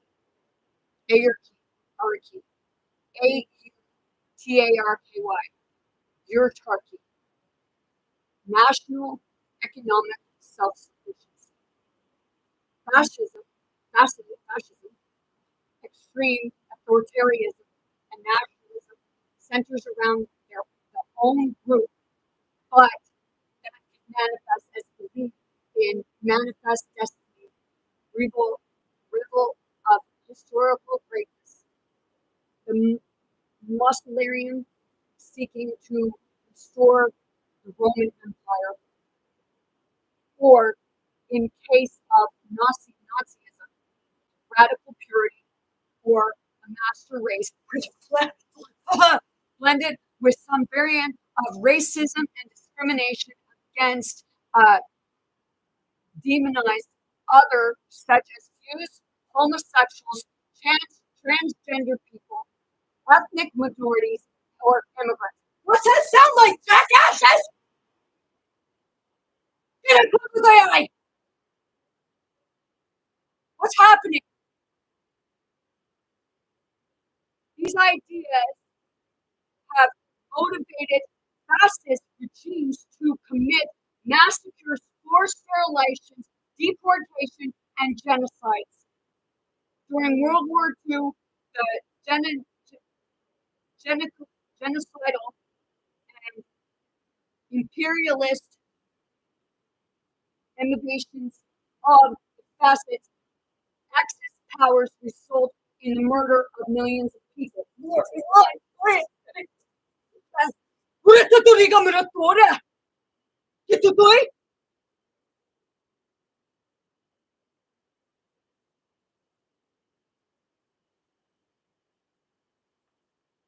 Since the end of World War II in 1945, fascism, see, they're associating fascist and fascism the same thing, basically the same. Fascism has been largely disgraced. A few parties have openly described themselves as fascists. The term is often used pejoratively, Pejoratidel,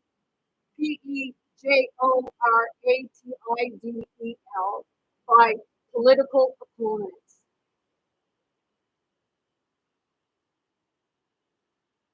It's an insult against a wide range of people, political movements, governments, and institutions, such as emergence of fascism in Europe in the 1920s. That was an insult. Let's go back.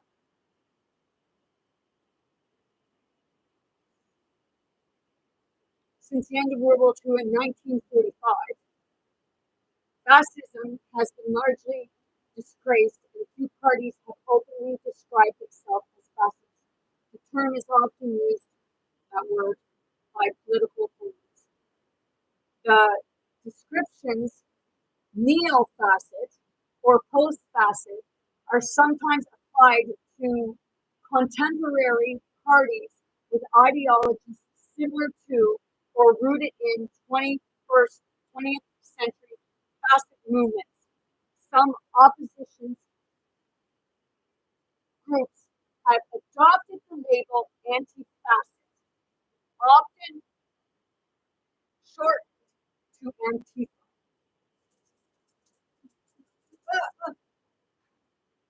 to signify their stance. What was happening during all peaceful protests, right? They were sending in people, were they not?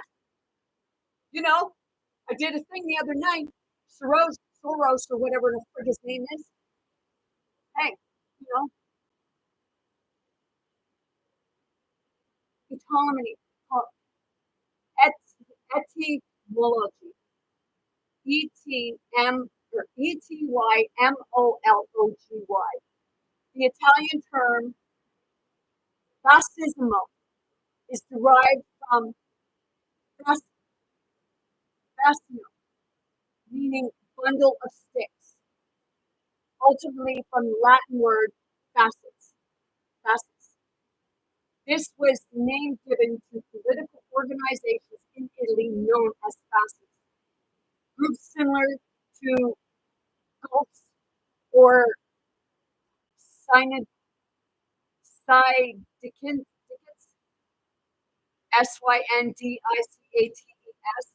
according to Italian fascist dictator Benito Mussolini's own account. The fascists of revolutionary action were founded in Italy in 1915. In 1919, Mussolini founded the Italian Fascists of Combat in Milan, which became the National Fascist Party 2 years later. Fascists came to associate the term with the ancient Roman fascius and fisco lit, lit, litorial, a bundle of rods tied around an axe. An ancient Roman symbol of the authority of the civic magistrate. You'll see it's carried by the lictors. The symbolism of the facet suggests strength through unity. A single rod is easily broken, while a bundle is difficult to break. So that's why they're bringing together. The billionaires are coming together. You know, they're bringing Jeff Bezos, Zuckerberg, and Elon Musk. You know, these are the billionaires. They're the ones running your systems. You know, do you know who you're bringing in? Are you bringing them in because you think that they're smart people because they make billions of dollars? Do you know how they make those fucking billions of dollars? On the backs of others. You know, Donald Trump's family, his grandfather came and had a brothel and had private rooms for ladies in his restaurant.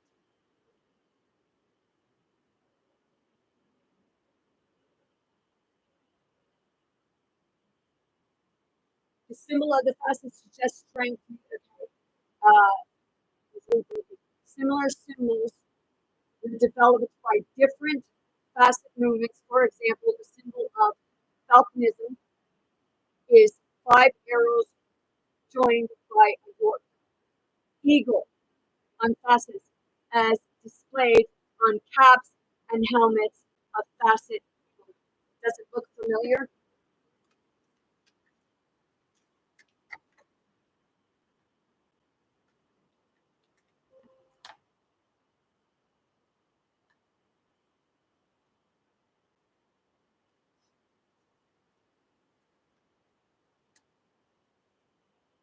Does that look familiar?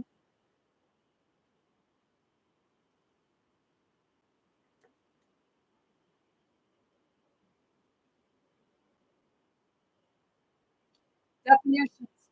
Historian Ian Kershaw once wrote that trying to define fascism is like trying to nail jelly to the wall. Each group described as fascists has at least some unique elements, and frequently definitions of fascism have been characterized as either too broad or too narrow, according to many scholars. Fascists, especially when they're in power, have historically attacked communism, conservatism, and parliamentary liberalism, attacking support primarily from the far right.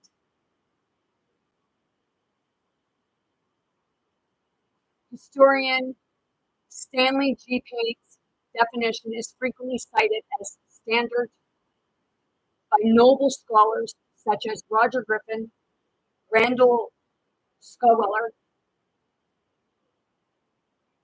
Bo Rothstein, Federico Finchovsky, and Stephen D. Sharonfield. His definition of fascism focuses on three concepts. Now, isn't Donald Trump going in and writing all these things up? Did he even read any of it? Because when I was watching him sign it, they told him what it was, and he just signed it. Seriously, get that right. And I know that, TikTok owner, Zuckerberg, Musk, you know, and all the other ones try to censor people. What's that part of, do you swim in your money every fucking night if you go home? Or do you swim in it in the office?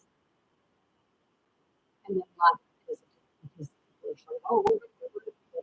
You're going to get rid of people so that you have less people to fight you. So it's that part of, facet negotiations, anti-liberalism, anti-communism, and anti-convertism. Facet goals: the creation of a nationalist dictatorship to regulate economy, structure, and to transform social relations with a modern self-determined culture and the expansion of the nation into an empire. Babylon, fall of Babylon, the fall of Babylon, the dictatorship. Facet style, a political antithesis of romantic symbolism, mass mobilization. The who, when I decoded the word who, it meant beach like a whale.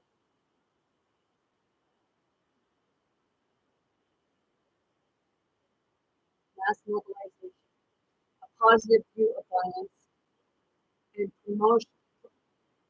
promotion of masculinity, youth, and charismatic authoritarian leadership.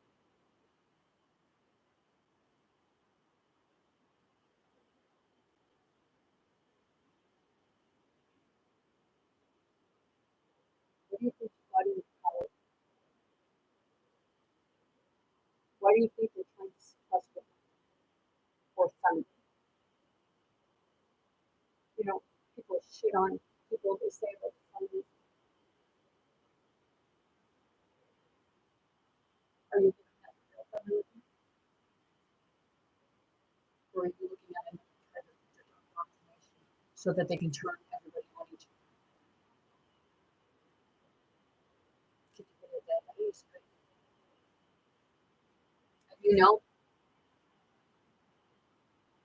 Promotion of the youth. Does that mean if trafficking your children?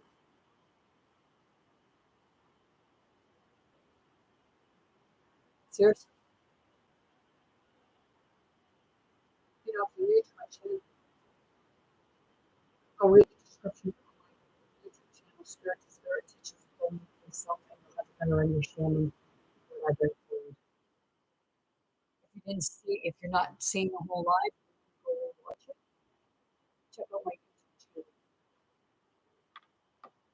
Because they'll say, "What do you know?"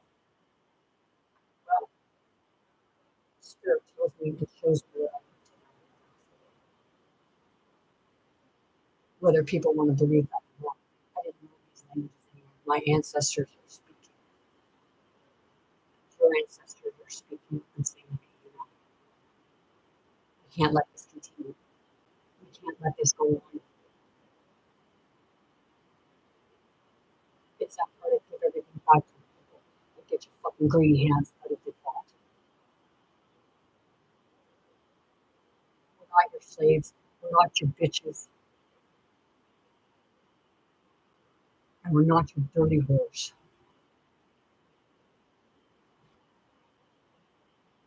Embryo Eco lists 14 features that are typical of what he would like to call your fascism.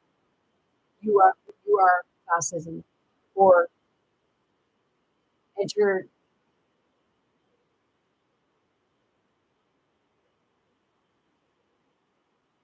eternal fascism. These features cannot be organized into a system. Many of them contradict each other and are also typical of other kinds of despotism and fanatism, fanatism, fanatism, FANATICIS. But it is enough that one of them be present to allow fascism to percolate around it.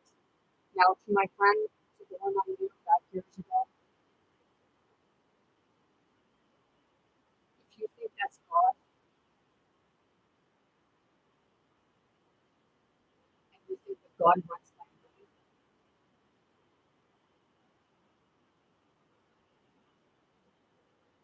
you might want to know what the Antichrist is.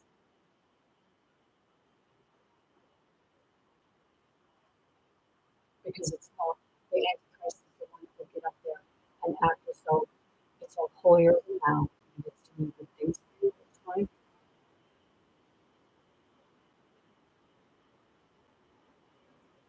But the system's people are not believe what they say they're going to do. I'll believe it when you see it, and they don't. I know there's hope because it is coming, and it's not going to come from the way you think. Features that they're typical of what? Okay. Historian John Lucas argues that there is no such thing as generic fascism. He claims that Nazism and communism are essentially manifestations of populism, and that states such as Nazi Germany and fascist Italy are more different from each other than they are similar.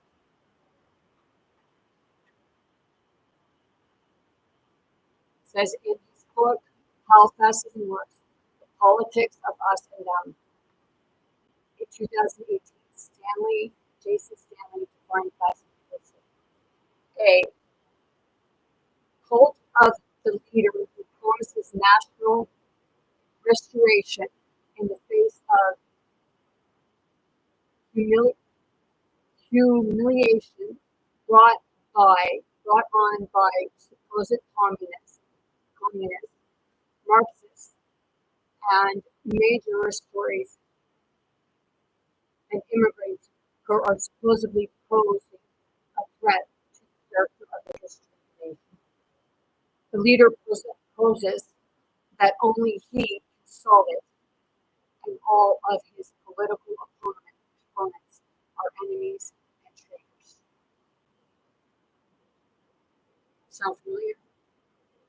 Stanley says recently global events as of 2020, including the COVID-19 pandemic and the 2020 to 2022 United States radical onset, have substantiated his concern about how fascist rhetoric is showing up in politics policies around the world. Roger Griffin describes fascism as a genius of political ideology with mythical or mythic core. Its various pre-meditation, pre-mutations is a paleogenic form of populist ultranationalism. Without paleogenetic ultralism, there is no genuine fascism, according to Griffin. Griffin further describes fascism as having three components: the rebirth of myth, populist ultranationalism, and the myth of descendants. Seriously?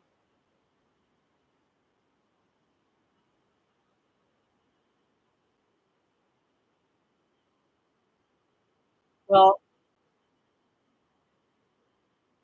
it's that part of what does he mean by the myth of descendants? Because is he saying the myth of descendants means they weren't our descendants?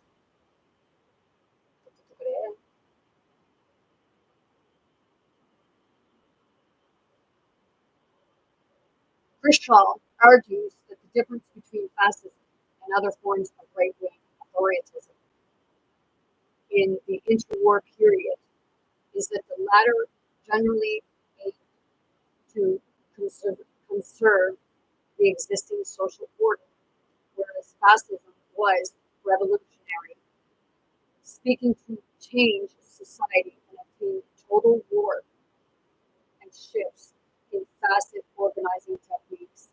A number of scholars have moved toward the mindless, minimalist, new consensus refined by Roger Griffin. The mythic core of fascism is a populism form of paleogenetic ultranationalism. That means that fascism is an ideology, is an ideology that draws on old, ancient, and even arcane myths of radical cultural, ethic, and national origins to develop a plan for the new man. Griffin himself explores this mythic or emulable core of fascism with his concept of past fascism to explore the continuation of Nazism in the modern era. Additionally, other historians have applied this minimalist, minimalist core to explore pro-truth fascist movements. Castaneda and Cristobal Rovira Caltweiser argue that although fascism flirted with populism in an attempt to generate mass support, it is better seen as an illicit ideology.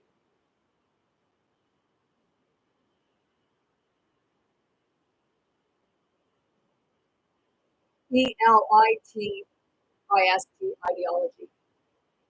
They cite in particular its extralations of the leader, exhala, exa, exhalation of the leader, the race, and the state, rather than what's happening. Think about it.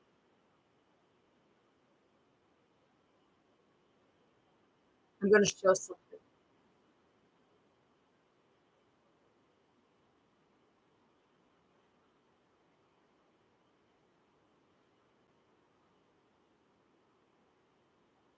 Now, I've seen this on TikTok, and it says here on the Guardian News 2025, people say, well, that's not real. Elon Musk, Nazi Roman salute, defense difference, Trump inauguration. Okay, some are saying that it's not a Nazi salute.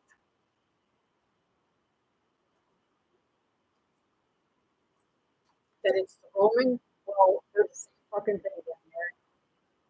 It's just an honor of peace.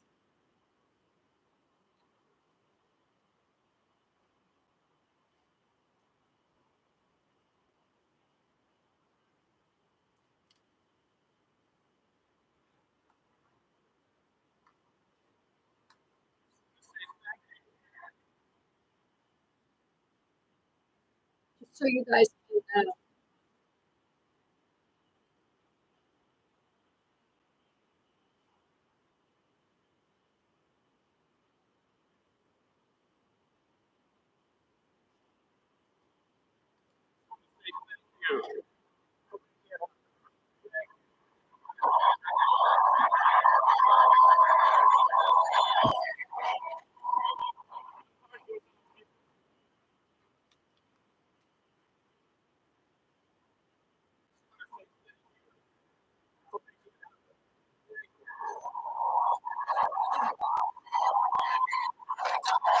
Some will say one way and another, but it's pointing out that it's both ways. Hey,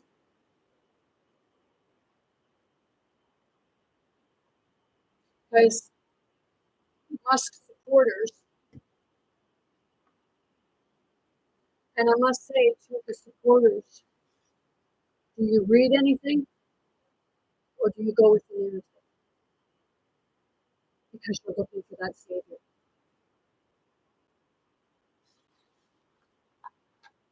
I have to ask that. You know, their followers are like,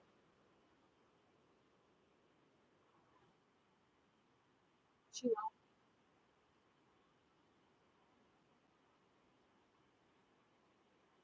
if you want to be suppressed more and you want your family supported, how about instead of report you, how about do it for you? Seriously. To know they're turning you against your own family. Do you care? I would love to deal. Are you supporting him because you think he's good because he's got money and he makes all these promises? Think of it this way. He's signing fucking contracts that he knows nothing about. Somebody else is telling him what the contract is, and he's signing it. He's not reading it. After he had the inauguration, to see all the stuff that was on his desk, he didn't fucking read that. Seriously. If you think he did, they say he's a workaholic. Well, he likes playing golf. He still owns half of a casino. That's where women get drugged and raped, where poor people lose their money because they're in hopes that they're going to be more, so they can pay their heat bill, pay their rent. So they go in there with their full pension check, their full disability check, or whatever check that they needed to use to buy food, to pay heat and lights, to pay for their home. They're going in there in hopes that they're going to do something. And it's all great. And if you think the trump card beats the wild card, think again. Because I looked up about casino cards and casino, and more often than not, the wild card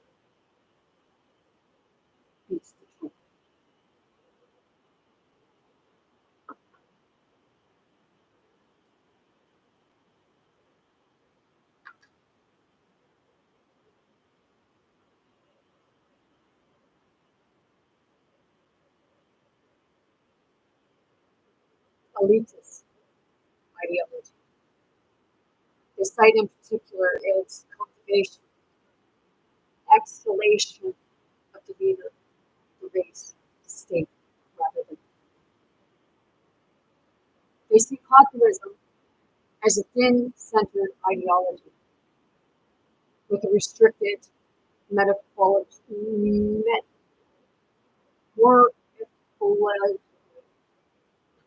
I told you I can't read that well. Certain words I don't know. More biologic that necessarily comes attached to fixed centered ideologies such as fascism, libertarianism, and socialism. Thus, populism can be found as an aspect of many specific ideologies without necessarily being a defining characteristic of those ideologies. They refer to the combination of populism, authoritarianism, and ultimate nationalism as a marriage of convenience.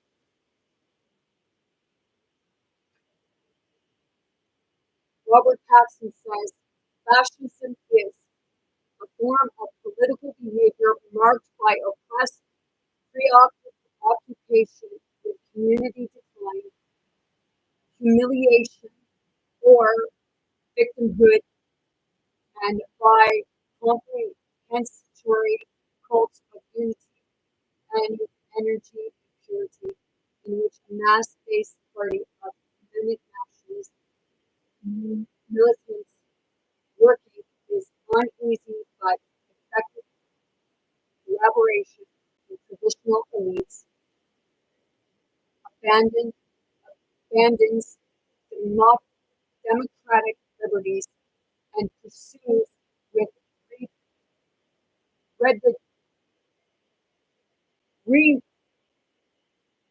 redemptive violence and without ethical or legal restraints for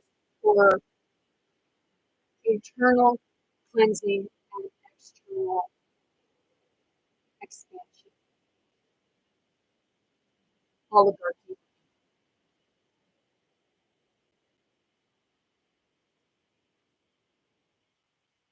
So were given heads up. You don't get to oligarchy. Roger Ewell defines feminism or fascism as an ideology that strives to forge a social rebirth based on a holistic, national, radical third way. Right now, I'm going to say on that holistic. What do they term as holistic? Holism is an indiscriminatory idea that system preserves properties as wholes apart from the properties of their component parts. The ahorism, the whole is greater than the sum of its parts. Typically, Aristotle is often given as a summary of this proposal. The concept of holism can inform the methodology for a broad array of scientific fields and lifestyle practices. When applications of holism are said to reveal properties of a whole system beyond those of its parts, these qualities are referred to as immigrant, emergent properties of that system. Holism, in all contexts, is often placed in opposition of reductionism, a dominant notion in the philosophy of science that systems containing parts contain no unique parties beyond those parts. Proponents of holism consider the search of emergent properties within systems to be demonstrative of the perspectives.